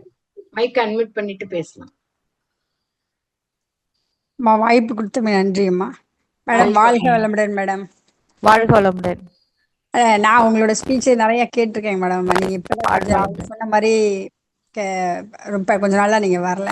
எனக்கு ஒரு டவுட் கேட்கறதுக்காக தான் மேடம் கூப்பிட்டேன். என் தங்கச்சி பையன் இப்ப 10th எழுதுறாங்க மேடம். +1 என்ன குரூப் எடுக்க சொன்னாங்க மேடம். காலேஜ் போறதுக்கு அவனுக்கு தங்கச்சி கொஞ்சம் அப்படி கொஞ்சம் விவரம் தெரியாம இருப்பாங்க. சரி, அதுதான் உங்கள்கிட்ட கேட்டுட்டு அதை சொல்லலாம். ஒரு 2 விஷயம் நீங்க புரிஞ்சுக்கணும். ஒன்னு இன்ட்ரெஸ்ட், இன்னொன்னு ஸ்கில். இன்ட்ரெஸ்ட் அப்படிங்கிறது நம்மளுக்கு பிடிச்சத செய்யறது, ஸ்கில் அப்படிங்கிறது உங்களோட திறமைய வளர்த்துக்கிறது. இன்ட்ரெஸ்டுக்கு படிக்கணும், ஸ்கில்லுக்கு வேலை செய்யணும். சரிங்களா? இப்ப அவங்களுக்கு வந்து நிறைய நல்லா படிப்பாங்க அப்படின்னா மேத்ஸ் பயாலஜி போடலாம். கம்ப்யூட்டர் ஆவரேஜா படிப்பாங்க, மேத்ஸ் வரல அப்படின்னா அந்த பையனுக்கு என்ன படிப்பாங்களோ அதை கேட்டு படிக்க வைங்க. நீங்க சொல்லி படிக்க வைக்காதீங்க. நீங்க வந்து இது படிச்சா நல்லதுன்னு சொல்லாதீங்க. +1 +2 வந்து ஒரு விசா வாங்குறது மாதிரிதான். எல்லாரும் இன்ஜினியரிங் படிக்கணும்னு அவசியமே இல்லை. நிறைய அரசு தேர்வுகள் இருக்கு. சாதாரணமா ஒரு டிகிரி படிச்சுட்டு அந்த தேர்வுகளுக்கு படிச்சு எழுதி நல்ல வேலைக்கே போகலாம். வேக்கன்சிஸ் நிறைய இருக்கு, ஆள்கள் தான் கம்மியா இருக்கு. ஆனா வேலை இல்லைன்னு சொல்லிட்டு இருக்கோம். நம்மளுக்கு தகுந்த வேலையை நம்ம எடுத்துக்கல. அதனால அந்த பையனோட இன்ட்ரெஸ்ட் என்னன்னு கேளுங்க. நீங்க திணிக்காதீங்க எதையுமே. அவங்களுக்கு என்ன வரும், ஒகேஷனல் குரூப் இப்ப 2 சப்ஜெக்ட் கம்மியா இருக்கு படிக்கிறான் அப்படின்னா படிக்க விடுங்க. அவங்களோட அறிவுக்கு இது கொடுங்க. இத கட்டாயப்படுத்தி எதையுமே பண்ண வேண்டாம், அது நல்லாவும் இருக்காது. சரிங்க மேடம். நன்றி மேடம். நன்றிகள் அம்மா, வாழ்க வளமுடன். நேரம் கருதி அன்பர்கள் கேள்விகளை சுருக்கமாக கேட்கும்படி அன்போடு கேட்டுக்கொள்கிறோம். காந்திமதி லட்சுமணன் ஐயா, வாழ்க வளமுடன் ஐயா. வாழ்க வளமுடன்மா. வாய்ப்பு கொடுத்தவைக்கு நன்றிங்கம்மா. வாழ்க வளமுடன். ரொம்ப சிறப்புங்கம்மா. கேள்வி கேட்கணும்னு சகோதரர் பதி கேட்டுட்டே வராங்க. கூடுவாஞ்சேரியில நேரில் உங்களை பார்த்துருக்கேன். நல்ல ரொம்ப சிறப்புமா. நான் நெய்வேலி தான், இப்போ சென்னையில் இருக்கேன். இப்போ என்னென்ன உங்கள்கிட்ட இப்போ இந்த சொன்னீங்கல்லம்மா பொருள் தேவைகளை பற்றி சொன்னீங்க. அது ஒரு விஷயம், நல்ல விஷயம். இப்போ குடும்பத்தில் வந்து ஒரு தாய்க்கு வந்து 5 குழந்தைகள் பிறக்குது அப்படின்னா அதில் ஒருத்தவங்க மட்டும் இப்போ மன்றத்தில் இருக்கும் அப்படின்னா, இப்போ நீங்கள் நம்ம சொல்கிறோம் இல்லைங்களா, இப்போ நம்ம பூர்வ ஜென்மத்துடைய புண்ணியம் இந்த குருமகான் கிடைச்சிது அப்படிங்கிறப்ப ஒருத்தருக்கு கிடைச்ச அந்த இது மீதி 4 பேர் ஏமா அந்த சூழ்நிலைக்கு வராமல் இருக்கிறாங்க ஒன்று. அப்புறம் வந்து ஏன் குடும்ப நபர்களுக்குள்ள ஒரு வேறுபாடுகள் வந்து நிறைய கருத்து வேறுபாடுகள் வர வர அந்த குடும்பத்துல வந்து அந்த ஒரு ஏதோ ஒரு கணவனுக்கு மனைவியோ அந்த மாதிரி மாற்றி அது நடக்கிறதுக்கு காரணம் என்னமா? அப்ப இவங்க வந்து இதனால இந்த சூழ்நிலைகளால எல்லாமே மாற்றங்கள் ஏற்படுது இல்லையா? சகோதரியா இருந்தாலும் சரி, குடும்ப உறுப்பினர்கள்ல மற்றவங்களா இருக்காங்க, ஒருத்தவங்க மட்டும் ஒரு எல்லாமே இது தாங்கி இருக்கக்கூடிய விஷயங்களா இருக்கிறாங்க, மற்றவங்க எல்லாரும் ஏன் இப்படி இருந்துட்டு இருக்காங்கிற வேறுபாடுகள் இருக்குல்லம்மா. இது எப்படி எனக்கு குடும்பத்துல சரி பண்ணிட்டா மற்ற எல்லாமே சரியாயிடுங்கிறது தான் சரியான விஷயம். அப்ப இது எப்படிமா எந்த இடத்துல எங்க அவங்களையும் கொண்டு வரணும், இவங்களும் சரியா இருக்கணும் அப்படிங்கிற அந்த மாற்றமில்லை, அது மாற்றம் ஒன்று மாறாதுங்கிற சொல்ற மாதிரி இதை எப்படிமா சரி பண்றது? வாழ்க வளமுடன்மா. வாழ்க வளமுடன். ஒரு அம்மா அப்பான்னு வச்சுக்கோங்க, அவங்களுக்கு இப்ப 5 பிள்ளைங்க இருக்காங்க. 5 பிள்ளைங்களும் ஒரு மாதிரி இருக்க மாட்டாங்க. ஒருத்தவங்க நல்லா படிப்பாங்க, ஒருத்தவங்க கம்மியா படிச்சிருப்பாங்க, ஒருத்தவங்க வந்து அதிகமா இது பண்ணுவாங்க. ஒவ்வொருத்தவங்களுக்கும் ஒரு ஒரு இன்ட்ரெஸ்ட் இருக்கும். அதாவது எப்படி இதை சொல்லுவாங்க அப்படின்னு கேட்டீங்கன்னா, ஃபர்ஸ்ட் குழந்தை பிறக்கும்போது அந்த பெண் வந்து எதுவுமே தெரியாது, அதனாலதான் மூத்தது மோளை இளையது காலை அப்படின்னு சொல்லுவாங்க. அது வரைக்கும் அவங்களுக்கு அனுபவம் பத்தாது, எக்ஸ்பீரியன்ஸ் இருக்காது அம்மா அப்பா 2 பேருக்கும். அப்ப உள்ளதுல என்ன அந்த அலையக்கும் அவங்க என்ன அந்த அறிவு, இப்போ 30 வயசுக்கு பிறந்ததுன்னு வச்சுக்கோங்களேன், அந்த 30 வயசு அனுபவத்துல அவங்களுக்கு என்ன தெரிஞ்சதோ அது மட்டும்தான் இருக்கும். அதுக்கு அடுத்த குழந்தை பிறக்கும்போது அவங்க வந்து இப்ப ஆன்மீகத்துல ஈடுபாடா இருந்திருப்பாங்க, அந்த மாதிரி கோயிலா வேண்டி அந்த குழந்தை பிறந்திருக்கலாம். அப்ப அதுக்கு மாறும்போது அது 40 வயசுக்குள்ள அனுபவத்துல அந்த குழந்தை பிறந்திருக்கும், இல்ல 35 வயசுனே வச்சுக்கோங்க. அப்ப உள்ள அனுபவம் பிறந்திருக்கும் போது 30க்கும் 35க்கும் அவங்க எவ்வளவு ஏர்ன் பண்ணியிருக்காங்க, அவங்களோட அறிவு அனுபவம் அதுக்கு தகுந்த மாதிரி குழந்தை இருக்கும். இப்ப நான் சொல்றது மாதிரி ஒவ்வொரு குழந்தைகளையும் நீங்க யோசிச்சு பாருங்க, எந்தெந்த காலகட்டத்துல எப்ப எப்படி பிறந்திருக்காங்க அப்படின்னு. இப்ப நான் வந்து எங்க அப்பா பயங்கரமா முருகன் மேலேயும் பார்வதி மேலேயும் பயங்கரமா பாட்டு எழுதியிருக்காங்க. அதனால எனக்கு வந்து காந்த தத்துவம் அப்படின்னா முருகன்னா ரொம்ப கொள்ள தெரியும். இது மதுரை மீனாட்சின்னா அப்படி பிடிக்கும் எனக்கு. ஏன்னா எங்க அப்பாவுக்கு அப்ப பிடிச்சது அந்த காலகட்டத்துல நான் பிறந்திருக்கேன். அதுக்கப்புறம் 2 பொண்ணுக்கு அப்புறம் எங்க அப்பா வந்து பையனா பிறந்திருக்கணும், பொண்ணு பிறக்க கூடாதுன்னு வேண்டிட்டு 5 வேளை தொழுது ஃபுல்லா அப்படியே இஸ்லாமிக் அந்த ரிலீஜியஸோட இருந்ததுனால என் தம்பி பயங்கர ஸ்டிஞ்சன்ட் பிலீஃப். எனக்கும் என் தம்பிக்குமே நிறைய வித்தியாசங்கள் இருக்கும். ஜீன் ஒண்ணுதான், என்னோட அம்மா அப்பா 2 பேருக்கும் அம்மா அப்பா ஒண்ணுதான். என்னோட குணமும் அவனோட குணமும் ஒரு நாள் ஒத்து போகாது. நான் கிழக்கேன்னா அவன் மேற்கம்பா, நான் தெற்கேன்னா அவன் வடக்கம்பா. ஆனா அவன் சொல்றதை நம்ம கேட்டுக்கணும் அப்படின்னு நினைப்பான், நான் ஒத்து போயிருவோம். அதனால ஒரு பிரயோஜனமும் கிடையாது. நான் அவன் போட்டி போட்டு என்னைய நிரூபிச்சு நான் இதுதான் பண்ணணும் அப்படிங்கிறதுல எந்த விதமான அதை அச்சீவ் பண்றதுனால ஒரு பைசாவுக்கு பிரயோஜனம் இல்லை. அதை ஃபர்ஸ்ட் நம்ம புரிஞ்சுக்கணும். நம்ம என்ன நினைச்சுக்கணும், நம்ம மனதத்துல இருக்கோமா, யாரு எந்தெந்த மன அலைச்சூழல் வேகத்துல இருக்காங்களோ அவங்கள அப்படியே அக்செப்ட் பண்ணிக்கிறது நம்மளோட வேலை. நீங்க யாரையுமே இவங்க வரல அவங்க வர்றாங்கன்னு நீங்க நினைக்கவே வேண்டாம். இப்ப ஒரு எந்த குழந்தை பால் குடிக்கும், எதுக்கு பசி எடுக்குதோ அது அழுகும், அது பால் குடிக்கும். நமக்கு ஆன்மீகத்துல தேடல் இருக்கு, நமக்கு அந்த குடுப்பனை இருக்கு, நம்ம அம்மா அப்பா பெக்கும்போது அந்த மாதிரி நம்மளை பெற்றிருக்காங்க, அப்ப நம்ம அதுல தேடுறோம். இது ஃபர்ஸ்ட் கொஸ்டின். 2வது, பிணக்கு அப்படிங்கிறது எப்ப வருது, விட்டு கொடுக்கணும், அட்ஜஸ்ட் பண்ணணும், அதுக்கப்புறம் பிரச்சனையை தீக்கணும். இதெல்லாம் சில பேர்கிட்ட பண்ணவே முடியாதுன்னா காலம்தான் சிறந்த மருந்து, காலம்தான் பெரிய கிரேட் ஹீலர். அவங்கவுங்க ஈகோ சாட்டிஸ்ஃபை ஆகுற வரைக்கும் நம்மளை விட மாட்டாங்க. இப்ப நிறைய பேருக்கு நீங்களா வந்து பேசணும், நீங்க பிரச்சனையை பார்க்கணும், நீங்க உங்களை பிரச்சனையை இழுத்து விட்டுட்டு அவங்க சந்தோஷமா இருக்கணும் அப்படிலாம் நினைப்பாங்க. அந்த மாதிரி ஆள்கள்கிட்ட நம்ம ஒதுங்கிடணும், இல்லையா நம்ம ஒதுக்கி விட்டுறணும், முடிஞ்சா வாழ்க்கையிடணும். கணவன் மனைவிக்குள்ள கற்பை தவிர எல்லாத்தையுமே நம்ம அட்ஜஸ்ட் பண்ணலாம், விட்டு கொடுக்கலாம்னு சொல்லியிருக்காங்க. அப்ப அவங்க விட்டு கொடுக்குற வரைக்கும் நீங்க பொறுமையா இருங்க. மனுஷன் என்ன சொல்லியிருக்காங்க, ஹஸ்பண்ட் அண்ட் ஒய்ஃப்குள்ள யாரு அதிகமா விட்டு கொடுக்குறாங்களோ அவங்கதான் அறிவாளின்னு சொல்லியிருக்காங்க, புத்திசாலின்னு சொல்லல. புத்திசாலின்னா உங்களோட அனுபவத்துல இருந்து நீங்க அறிவை பெற்றீங்கன்னா புத்திசாலி. இதெல்லாம் அடுத்தவங்க எல்லாம் இவ்வளவு பண்ணிருக்காங்க, நான் அந்த அனுபவத்துல இருந்து என்னோட அறிவை நான் மாத்திக்கிறேன்னா அது அறிவாளி. அப்ப நம்ம அறிவாளியா இருக்கிறோம். அவங்கள கொஞ்சம் நீங்க வந்து ஒரே சொர்க்கத்துல தீர்மானிக்கப்படுது, இவங்களுக்கு இவங்கதான் ஒய்ஃப்னு அப்படின்னு சொல்லியிருக்காங்க. அவங்க வந்து விட்டு கொடுக்க மாட்டேங்கிறாங்க, அவங்க வளைஞ்சு கொடுக்க மாட்டேங்கிறாங்க அப்படின்னு நிறைய பேருக்கு சொல்லுவாங்க. குரான்ல ஒரு வசனம் உண்டு, உங்களோட விலா எலும்புல இருந்து அந்த பகுதியில இருந்துதான் ஒய்ஃப் செய்யப்பட்டிருக்காங்கன்னு சொல்லுவாங்க. விலா எலும்பு ஏற்கனவே வளைஞ்சுதான் இருக்கு, மறுபடியும் இன்னும் எப்படி வளையாது. அதனால அவங்க அப்படிதான் மேனுஃபேக்சரிங், அவங்கள அப்படியே தான் ஏற்றுக்கணும். உங்களுக்கு தெரிஞ்சோ தெரியாமலோ அவங்க மனைவியா வந்துட்டாங்க, இந்த ஜென்மம் ஃபுல்லா அவங்கதான். அப்ப அவங்கள எவ்வளவு தூரத்துக்கு நீங்க டியூன் பண்ணுவீங்க? ஒரு ஃபர்ஸ்ட் வாழ்க்கை துணையை வாழ்த்துங்க, நெருங்கிய உறவினர் சொந்தக்காரங்கள வாழ்த்துங்க, தினசரி கடமையில அலுவலகங்களை தொடர்புடையவர்களை வாழ்த்துங்க, அதுக்கப்புறம் எதிரியா நினைப்போர் இன்னல் புரிவோர்களை வாழ்த்துங்க. இப்படி சுய வாழ்க்கையில வாழ்த்தி வாழ்த்தி வாழ்த்தி 9 மைய தவம் பண்ணும்போது அநாதக சக்கரங்கிறத வாய்வு அது அப்படியே பறந்து போகும். அதுல வாழ்த்துங்க. வாழ்த்துக்கு ஈக்குவல் வேற எதுவுமே கிடையாது. நீங்க எண்ணத்தால டெய்லி நினைச்சிட்டே இருங்க, அது நடக்கும். சரிங்களா? இது ஒண்ணு சொல்றாங்க. ஒரு பெரிய பீக்கர், ஒரு பாட்டில், ஒரு கிளாஸ் டம்ளர் எடுத்துக்கோங்க. அந்த டம்ளர்ல எந்த லெட்டர்ஸும் இருக்கக்கூடாது. 3/4 டம்ளர் அதுல தண்ணி போடுங்க. ஒரு ஸ்பூன் இல்ல ஒரு 1.5 ஸ்பூன் அதுல உப்பு போடுங்க. யார் மாறணும்னு நினைக்கிறீங்களோ ஃபர்ஸ்ட் நம்ம பேரே அதுல எழுதி போட்டுடலாம். சின்ன பேப்பர்ல எழுதி, ரெட் கலர்ல எழுதி அதை நல்லா மடிச்சு அந்த தண்ணிக்குள்ள போடுங்க.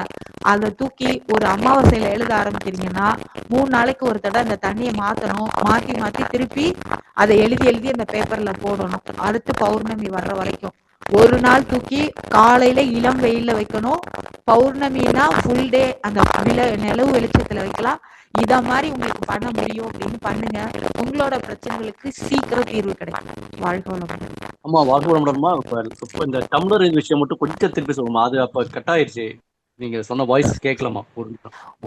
சரி சரி, உங்களுக்கு லேட்டா நடக்கும் பொழுதுக்கு அதான் கட் ஆயிருக்கு. ஒரு பெரிய டம்ளர் எடுத்துக்கோங்க. Glass made of glass tumbler. சரியா? ஸ்பீக் இது கிடையாது. அந்த கிளாஸ் டம்ளர் தெளிவா இருக்கணும். அதுல எந்த லெட்டர்ஸும் இருக்கக்கூடாது. மேனுஃபேக்சர் பை இந்தியா அது இது எதுவுமே இருக்கக்கூடாது. அது அந்த கிளாஸ் கிடைக்கும். அதுல 3/4 டம்ளர் தண்ணி எடுத்துக்கோங்க. ஒரு ஸ்பூன் உப்பு போடுங்க. அந்த உப்பு அதுல கரைஞ்சிரும். உங்களுக்கு யாரை திருத்தணும்னு நினைக்கிறீங்களோ, இல்ல யார் பிரச்சனைக்குரியவங்கன்னு நினைக்கிறீங்களோ அவங்க பேரை ரெட்டிங்ல எழுதி, லெட்ல இதுல செல்லு பெண்ணில் எழுதிட்டு அதை 4ஆ மடிச்சு அந்த தண்ணிக்குள்ள போட்டுருங்க. உப்பு கரைசல்ல போட்டு அந்த பேப்பர் கூழாகாது.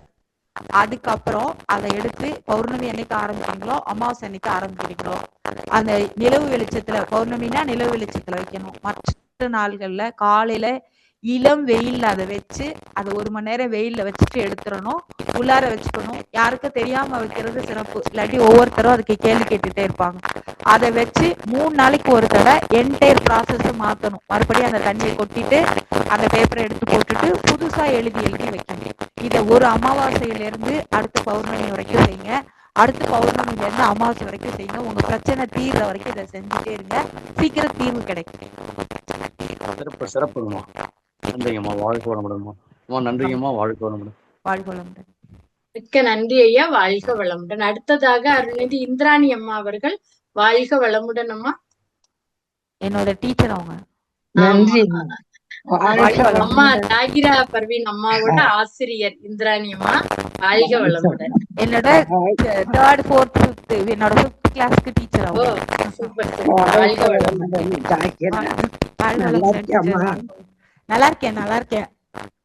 ரொம்ப நாளா சொன்ன பார்த்து காணுமேன்னு நான் கவலையோட இருந்தேன்.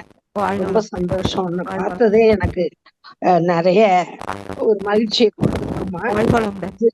திருநிலையம்னு நீ எடுத்த தலைப்பு பொருத்தமான தலைப்பு. வீடு திருநிலையமா இருந்தா தான் மனசும் அறிவு தங்கக்கூடிய அந்த ஆன்மா, நல்ல கர்மையும் தங்கக்கூடிய திருநிலையமா இருக்க முடியும். இல்லைங்களா? இல்லையா? அதே மாதிரி இந்த வீட்டை நல்லா வச்சிருக்கவங்க நாட்டையும் நல்லா வச்சிருவாங்க. இல்லையா? கண்டிப்பா. அவங்க மனசெல்லாம் குப்பையும் அது கூலமும் மண்டி இருக்கிறதுனாலதான் இன்னைக்கு இந்த போர் நிலவரம், விரும்பத்தகாத விஷயங்கள்லாம் நாட்டுல நடக்குதுன்னு நினைக்கிறேன். கண்டிப்பா. முக்கியமா நீ சொன்ன ஒரு கருத்துலமா ஆல்கஹால் இல்ல என்ன உடம்பு என்ன காரத்தன்மை, அமிலத்தன்மைன்னு சொல்லுவாங்க. அமிலத்தன்மை இருக்கிறதுனாலதான் இருக்கிறவங்க தவம் செய்ய முடியாதாமா?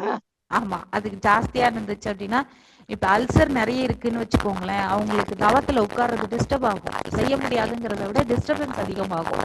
இதே ஃபுல்லா அல்கலைன் நேச்சர்ல இருந்தாங்க, பாசிட்டிவா இருக்கும்போது அல்கலைனா மாறும் உடம்பு. அல்கலைனா உடம்பு மாறுனுச்சுன்னா வியாதி இருக்காது. இப்ப என்ன செய்யறது? அது மாதிரி அமிலத்தன்மை உள்ள உடம்ப சரி பண்ணணும்னா என்ன செய்யலாம்? சாந்தி தவம் பெருசு, எண்ணெய் தேய்ச்சி குளிக்கிறது 2வது, 3வது நல்ல எண்ணத்தோட இருக்கிறது. எண்ணெய் மரம் இதுல சிறப்பா பதிக்கிறது இருக்குது. நீங்க வந்து இப்ப ஒருத்தவங்களுக்கு அல்சர் இருக்குன்னா அவங்க யாரையோ ஒருத்தவங்கள வயிறு எரிஞ்சிட்டே இருக்காங்கன்னு அர்த்தம். அந்த வயிறெரிச்சல் நினைக்கிறது நிறுத்தினாங்கன்னா தான் அல்சர் குறையும். மாத்திரை எடுத்தா குறையாது. முட்டி வலிக்குது அப்படின்னா ஒருத்தவங்களை பத்தி பொறாமப்படுறது இல்லாம இருக்கணும். அப்பதான் உங்களுக்கு முட்டி வலி குறையும். பல்லு வலிச்சாலும் முட்டி வலிக்கும். அப்ப பல் டாக்டரையும் பார்க்கணும். இன்னொரு கேள்விமா, சொல்லுங்க. அந்த 2 வருஷத்துக்கு குறைஞ்சக்கு மேல ஒரு பொருளை குறிப்பா ட்ரெஸ் எல்லாம் வச்சுக்க கூடாதுன்னா அது சாத்தியமாமா? கண்டிப்பா இல்ல. ஆனா நம்ம எடுக்கிறத நிறுத்திட்டு இருக்கிறத குறைச்சிக்கலாம்னு நான் முடிவு பண்ணிருக்கேன். நல்ல முடிவு, நல்ல கருத்து. இப்ப டீச்சர்ஸ், இப்ப நீங்களா டீச்சர், நானும் டீச்சர் தான். டெய்லி ஒரு ட்ரெஸ் புதுசா போட்டுட்டு போகணும்னு தான் நினைப்போம். ரிப்பீட்டேஷன் இருக்கக்கூடாதுன்னு நினைப்போம். அது எல்லாம் லேடிஸ்க்கும் உண்டு, ஜென்ஸை விட லேடிஸ்க்கு அது உண்டு. ஆனா அந்த நாளையில ஒரே ஒரு பீரோ அத்தனை பேருக்கும் இருந்தது. ப்ரொடக்ஷன் இவ்வளோ இல்ல. இப்ப வந்து நிறைய ப்ரொடக்டிவிட்டி ஜாஸ்தி ஆயிருச்சு. எல்லாருமே என்ன வாங்குறோம், அந்த நாளையில வந்து தீபாவளி பொங்கலுக்கு 2 ட்ரெஸ் எடுப்பாங்க, அவ்வளவுதான். மேக்சிமம் போனா நிறைய பேருக்கு பிறந்த நாளைக்கு எல்லாம் ட்ரெஸ் கிடையாது, பிறந்த நாளைக்கு ஒரு ட்ரெஸ் எடுப்பாங்க. ஒரு வருஷத்துல 3 ட்ரெஸ் எடுப்பாங்க. அப்படி இல்லைன்னு வச்சுக்கோங்களேன், ஏதாவது சாமி கும்பிடுறதா இருந்தா புதுசு வச்சு கும்பிடணுங்கிறதுக்காக எடுப்பாங்க, இல்ல வேற காரியங்களுக்கு எடுப்பாங்க. ஆனா இப்ப மாசத்துக்கு ஒரு தடவை எல்லாரும் எடுத்துட்டே இருக்கோம். 12 மாசமும் 12 சாரியில 24 சாரி கூட உள்ளார வந்துருக்கு ட்ரெஸ். அப்ப 24 ட்ரெஸ் செட் வந்ததுன்னு வச்சுக்கோங்க, நீங்க உங்களுக்கு ஒரு பீரோ இல்ல, நிறைய பத்தாது. அப்ப அதை துவைச்சு அதை மெயின்டைன் பண்றது எல்லாமே ஜாஸ்தி ஆயிட்டே இருக்கும். அப்ப அதை நம்ம குறைக்கணும். அப்ப சிக்கனம் வந்து அங்கிருந்தே ஆரம்பிச்சிடலாம்ல. சிக்கனம், இதனுடைய மைய கருத்து சிக்கனம். சிக்கனம் தான். அதான் புரிஞ்சதான் நினைச்சேன். சந்தேகத்துக்கு இப்ப நான் வந்து எல்லாமே ப்ரொடியூஸ் பண்ணிட்டே தான் இருக்காங்க. லக்ஷ்மி மில்ஸா இருக்கட்டும், எத்தனையோ மில் இருக்கு, அத்தனை மில்ஸும் ப்ரொடியூஸ் பண்ணிட்டே தான் இருக்காங்க. நம்மளும் அதை வாங்கிட்டே தான் இருக்கோம். நிறைய வந்து இப்ப கன்செஷன் கொடுத்தாங்க அப்படின்னா உடனே வாங்குறோம். பட்டு சாரிக்கு அது அந்த இது கம்மியாகும்.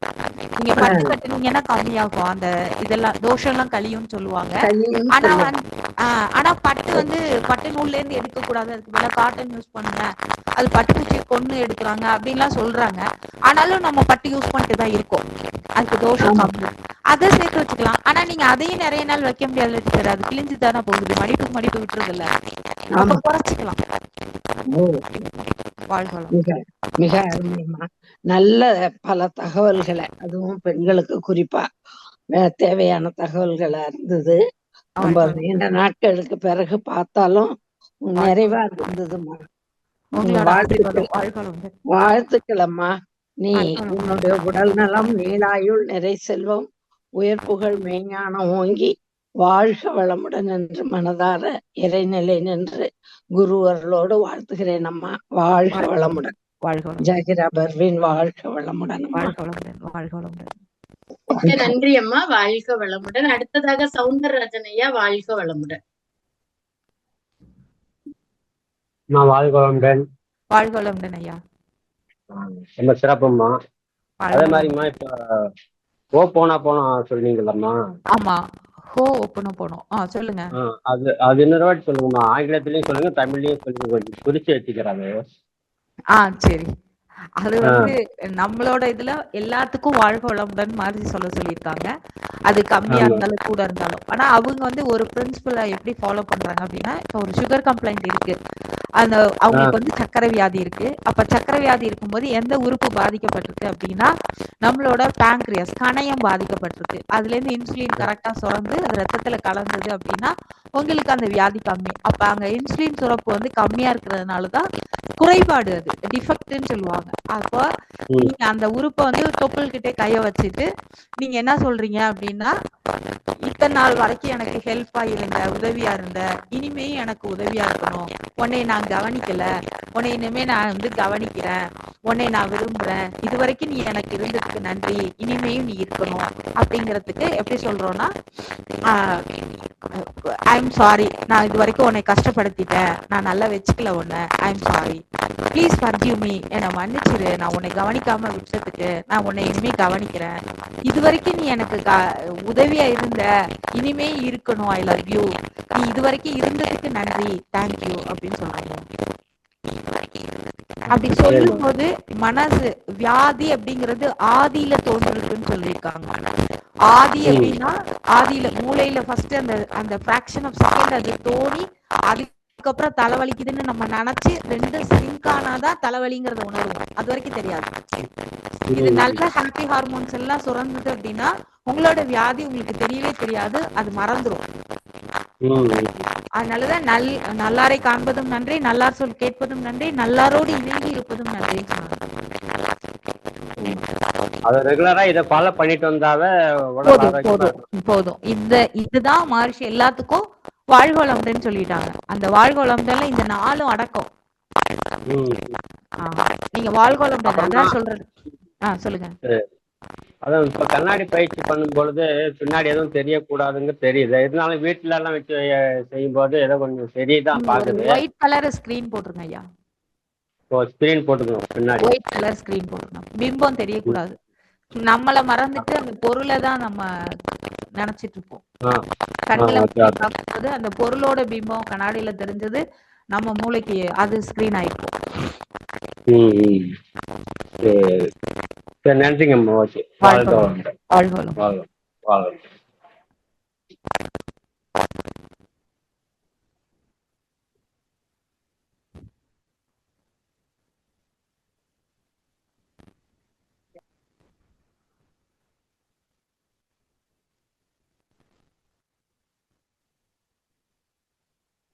வாழ்க வளமுடன். அடுத்ததாக ஆண்ட்ராய்டு ப்ளூ ராய்டுன்னு போட்டிருக்கீங்க. உங்க பேரை சொல்லிட்டு அம்மா கிட்ட பேசலாம். வாழ்க வளமுடன். அம்மா உங்களுக்கு டைம் இருக்குங்களாமா ஜாகிராமா? இருக்கு. சரி,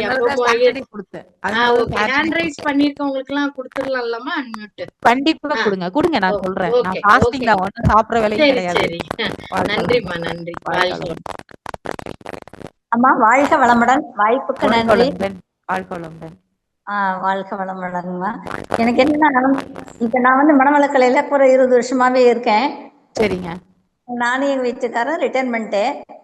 எங்க வீட்டுக்காரர் நிறைய விஷயத்துல எனக்கு வந்து ஒரு மதிப்பு கொடுக்கற விஷயம், ஒரு புரிதல் விஷயம் எல்லாமே கொஞ்சம் கேர்லெஸ்ஸான. நான் நல்லா ஒர்க் பண்ணுவேன், நல்லா வீட்டு பொறுப்பு, மாமியார் கவனிச்சுக்கிறது, நாத்தனார் 2 பேரு ஃபுல்லா எல்லாமே நல்லாவே பாத்துக்கிட்டேன். சரி. ஆனா அவரு எனக்கு வந்து சாதாரணமா ஒரு என்ன அப்படிங்கிற மாதிரி கொஞ்சம் கூட கொஞ்சம் ரெஸ்பான்சிபிள் மாதிரி என் மன உணர்வு வந்து ஒரு நல்லா பேச மாட்டேங்கிறாரு. எல்லாமே நான் நல்லா செய்யறேன், எல்லாம் அவருக்கும் தெரியும், நல்லா செய்யறேன். என்னுடைய வருமானம் எல்லாமே அவர் கையில தான் இருக்கு. சரி. அதனால எனக்கு இது எப்படி அவரை இது பண்ணி ஒரு நாமளும் 65 வயசு பக்கம் வந்துட்டோம். சரி. அவருக்கு இன்னமும் புரிய மாட்டேங்குது. பிள்ளைங்களுக்கெல்லாம் மேரேஜ் பண்ணிட்டோம். அதனால உங்களுக்கு நான் என்ன பண்ணலாம்னு சொல்லி உங்ககிட்ட கேட்கலான்னு கேட்க. எவ்வளவு நாள் ஆகுதுமா கல்யாணம் ஆகி? எங்களுக்கு 40 வருஷம் ஆயிடுச்சுங்க. 40 வருஷம் ஆயிடுச்சு. 40 வருஷமா இப்படி உள்ளவங்களதான் ஏத்துக்கிட்டீங்க, கரெக்டா? ஆமாங்க. இன்னைக்கு போய் ஏமாத்தணும்? எனக்குள்ள கடைசி காலத்துல ஒரு நண்பா ஒரு 2 வார்த்தை பேச மாட்டாரா அப்படின்னு எனக்குள்ள ஒரு எண்ணம். ஒரு நிமிஷம், அவங்களோட அன்ப அவங்களோட லவ்வ இப்படிதான் காமிக்கிறாங்க எல்லாருக்கும். அது எங்க அப்பா என்ன சொல்லுவாங்க அப்படின்னா, அன்பை காமிச்சா அது வேஷம் ஆயிடும், எனக்கெல்லாம் மனசுக்குள்ளதான் வச்சுக்க தெரியும் அப்படின்பாங்க. அவங்க நீங்க வந்து இன்னையில இருந்து அவங்களோட செயல்களை பாக்குறீங்க. எண்ணம், சொல், செயல், அது லாஸ்ட் ஸ்டேஜ் அவங்களோட செயல். ஒண்ணும் உங்களோட நல்லதுக்காகவே இருக்கும். அது நீங்க அத வந்து ஆராய்ச்சி பண்ணி பார்க்கணும். ஒரு விஷயம் வந்து எல்லாரும் இருப்பாங்க, நீங்க ஏதாவது வாய் விட்டுருப்பீங்க, உங்களை அவங்க வந்து திட்டிருப்பாங்க அப்படின்னா நீங்க அந்த இடத்துல செஞ்சு உங்களோட உடல் உழைப்போ பொருள் உழைப்போ ஏதோ ஒன்று ஆயிருக்கோ, அதனாலதான் அவங்க அதை திட்டிருப்பாங்க. நீங்க வந்து ஒரு செயலையும் கார்லேஷன் சொல்லுவாங்க, ரிலேட் பண்ணி பார்க்கணும், எதுக்காக நம்மள அப்படி சொன்னாங்க அப்படின்னு. ஏன்னா உங்களோட மன அலைச்சல் வேகம் என்னவோ அதேதான் அந்த ஐயாவோட எண்ணமும். 2 பேரும் ஒருத்தி இருக்கிறதுனாலதான் 40 வருஷம் வரைக்கும் ஹஸ்பண்ட் அண்ட் ஒய்ஃபாவே இருக்கீங்க. அதுக்கு முதல் இறைநிலைக்கு நன்றி. நீங்க அவங்களோட செயல் ஒண்ணுத்தையும் நீங்க இன்னையில இருந்து கூர்ந்து பாக்குறீங்க. அவங்களோட எண்ணத்துல உங்களுக்கு கனெக்ட் ஆகல, சொல்லுல கனெக்ட் ஆகல, அவங்க செயல்ல உங்களோட கனெக்ட் ஆயிருக்காங்க. கம்யூனிகேஷன் அப்படிங்கிறது பேசினா மட்டும் கம்யூனிகேஷன் இல்லம்மா. பேசுற கம்யூனிகேஷன் அப்படிங்கிறது 5% தான். செய்கை இருக்கு, அதுக்கப்புறம் உடல் அளவுல உங்களோட அவங்க கனெக்ட் ஆயிருக்கிறது 65%, 70%. அது கனெக்ட் ஆயிருக்கு. அந்த ஒரு பாண்டுனாலதான் நீங்க இருக்கீங்க. அவங்க அவங்க பேசுறதையும் நீங்க பேசின கான்வர்சேஷனையும் நீங்க ஒரு 3வது மனுஷரா இருந்து, என்கிட்ட சொல்ல வேண்டாம், ஒரு 3வது பர்சனா இருந்து நீங்க சொன்னதுக்கு அந்த ஐயா சொன்னது இல்ல அவங்க ஏன் பேசல அப்படிங்கறது ஒரு செய்தியும் காலையில இருந்து சாயந்தரம் வரைக்கும் எடுத்துக்கோங்க. அவங்களுக்கு பிடிச்சது மட்டும் செய்யுங்க, அவங்களுக்கு பிடிச்ச மாதிரி இருங்க. இத்தனை நாள் உங்க சமுதாயத்துக்காக வாழ்ந்தாச்சு, குழந்தைகளுக்காக வாழ்ந்தாச்சு, எல்லாமே பண்ணியாச்சு. நீங்க உங்களை மாத்திக்கோங்க. வாழ்க வளமுடன். ஏன் அதை சொல்றேன் அப்படின்னா, அவங்க உங்க மேல வச்சிருக்க பாசத்தை உங்களால இன்னும் புரிஞ்சுக்க முடியல. அவங்க பாசம் இல்லைன்னு சொல்ல முடியாது. நீங்க எல்லாத்துலயும் வாழ்த்துறீங்க அவங்கள, ஒவ்வொரு வாழ்த்துலயும் அவங்கள வாழ்த்திட்டே இருக்கீங்க. வாழ்க்கை துணைக்கு மட்டும் வாழ்த்தாதீங்க, பெற்ற மக்கள் செல்வங்களாவும் வாழ்த்துங்க. அவங்கள நெருங்கிய உறவினர்கள்லயும் வாழ்த்துங்க. உங்களோட தினசரி கடமையில தொடர்புடையலும் வாழ்த்துங்க. அதுக்கு அடுத்தது இன்னொன்னு இதுல எதிர்கால நினைப்போர் இன்னல் புரிவோர்ல வாழ்த்துங்க. இப்ப நீங்க 9 மைய தவம் பண்றீங்கன்னா ஒவ்வொரு மையத்திலையும் வாழ்த்துங்க. வாழ்த்திட்டே இருங்க, சீக்கிரமே உங்களுக்கு பதில் கிடைக்கும். அடுத்தது சக்திகளம், அதாவது நம்மளோட பேரியக்க மண்டலம் போகும்போது தவத்துல கொஞ்சம் நமக்கு தொய்வு இருந்தா மகிழ்ச்சி கையை பிடிச்சிட்டு நீங்க வாங்கன்னு சொல்லுவாங்க. அப்ப நீங்க மகிழ்ச்சி கையை பிடிச்சிட்டு நீங்க பேசுற மாதிரி ஒரு பாவனை பண்ணிக்கோங்க, கண்டிப்பா நடக்கும். வாழ்க்கை வளமுடன். எனக்கே ஒரு நம்பிக்கை வந்த மாதிரி இருக்குது. நன்றிங்கம்மா. வாழ்க்கை வளமுடன். வாழ்க்கை வளமுடன். கண்டிப்பா நீங்க இன்னும் புரிஞ்சுக்கல, அவங்களோட நீங்க டியூன் ஆகல. ஆமா, பார்க்க மாட்டேங்குது. இல்ல, டியூன் ஆயிருங்க, நீங்க விட்டுருங்க. அதெல்லாம் எதையுமே பாக்காதீங்க. 40 வருஷம் வாழ்க்கை அது ஒரு செகண்ட்ல இது பண்றதா? நம்ம இதை எப்படி பாசிட்டிவா கொண்டு போலாம்னு யோசிங்க. கவனிச்சுக்கிறதே எல்லாமே நிறைவா நான் பண்றேன். அதுல எனக்கு எந்த ஒரு இது இல்ல. இல்ல அதை நம்ம சொல்லவே கூடாது. அதை நம்ம சொல்லவே கூடாது. பெண்மை அப்படின்னாலே அதுக்குள்ள தாய்மை அடக்கம், அதுக்குள்ள சுமக்கிறது அடக்கம், அது எல்லா வேலையும் செய்யணும். அது எல்லாமே கழுதைக்கு ஈக்குவல், அவ்வளவுதான் சொல்லுவேன். பொதி சுமக்கிறதா இருக்கட்டும், வேற வேலைகளை சுமக்கிறதா இருக்கட்டும், அடுத்தவங்களுக்கு ஹெல்ப் பண்றதா இருக்கட்டும், அன்பு, இரக்கம், கருணை எல்லாமே ஒரு தாய்மை அப்படிங்கிறது அந்த பெண்மைக்குள்ளதான் தாய்மை வச்சிருக்கு. தாய்மைக்குள்ளதான் இது இறைநிலையே இருக்கு. இறைநிலை எப்படி ஒரு பெண்ணை தான் ஒரு உயிரினத்தை உருவாக்கக்கூடிய வச்சிருக்கு. அப்ப நம்ம எவ்வளவு தூரத்துக்கு பாசிட்டிவா இருக்கோம்னு பாத்துக்கோங்க.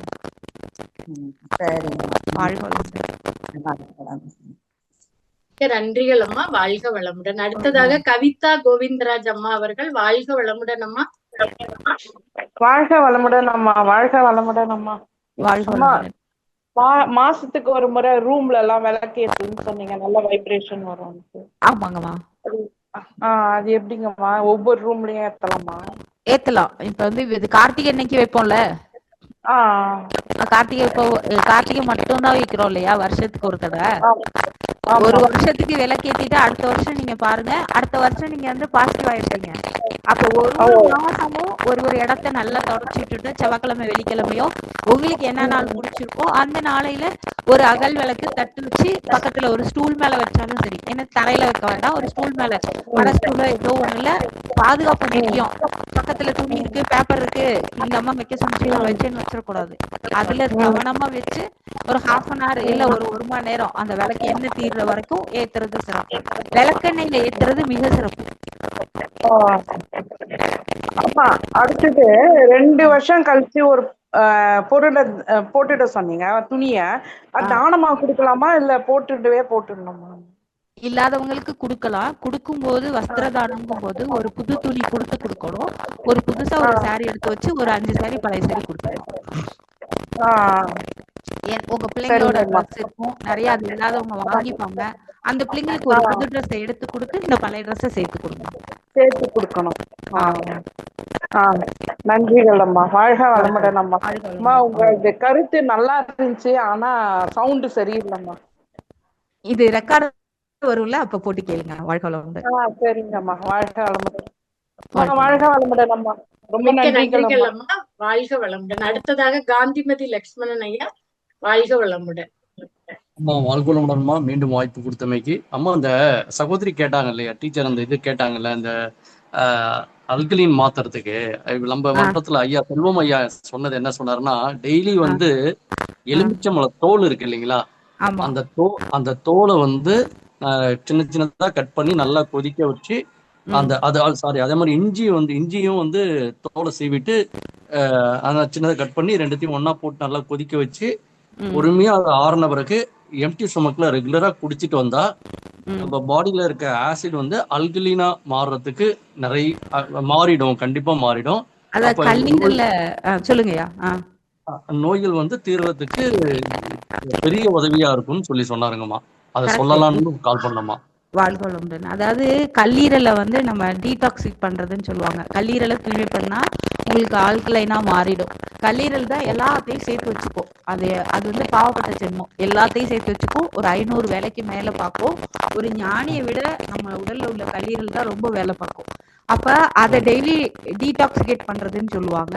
அது ஒரு டம்ளர் தண்ணியில கொஞ்சோண்டு பட்டை, கிராம்பு, ஒரு ஏலக்காய், அதுக்கப்புறம் இஞ்சி தோல் சீவினது, எல்லாத்தையும் மஞ்சத்தூள் கொஞ்சம் எல்லாம் போட்டு கொதிக்க வச்சு வடிகட்டி லெமன் கொஞ்சோண்டு புளிஞ்சு தேன் ஊற்றி காலையில அப்படியே குடிக்கலாம்.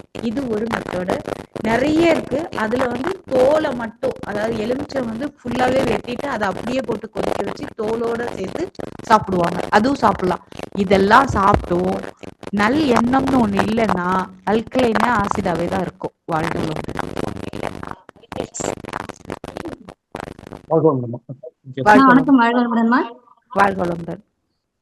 ஒரே சின்ன திருத்தம். அது வந்து எப்படி செய்யணும்னா, எலுமிச்சத்தோலை சாறு பிழிஞ்சிட்டு ஒரு சின்ன துண்டு இஞ்சி ரெண்டும் நசுக்கி வச்சுக்கிட்டு சுடுதண்ணி நல்லா சுட்டதுக்கு அப்புறம் அடுப்பு ஆஃப் பண்ணிட்டு இந்த நசுக்கிறத போட்டு மூடி வச்சுட்டு அதுவா ஆறுனதுக்கு அப்புறம் குடிக்கணுமா? கரெக்ட்.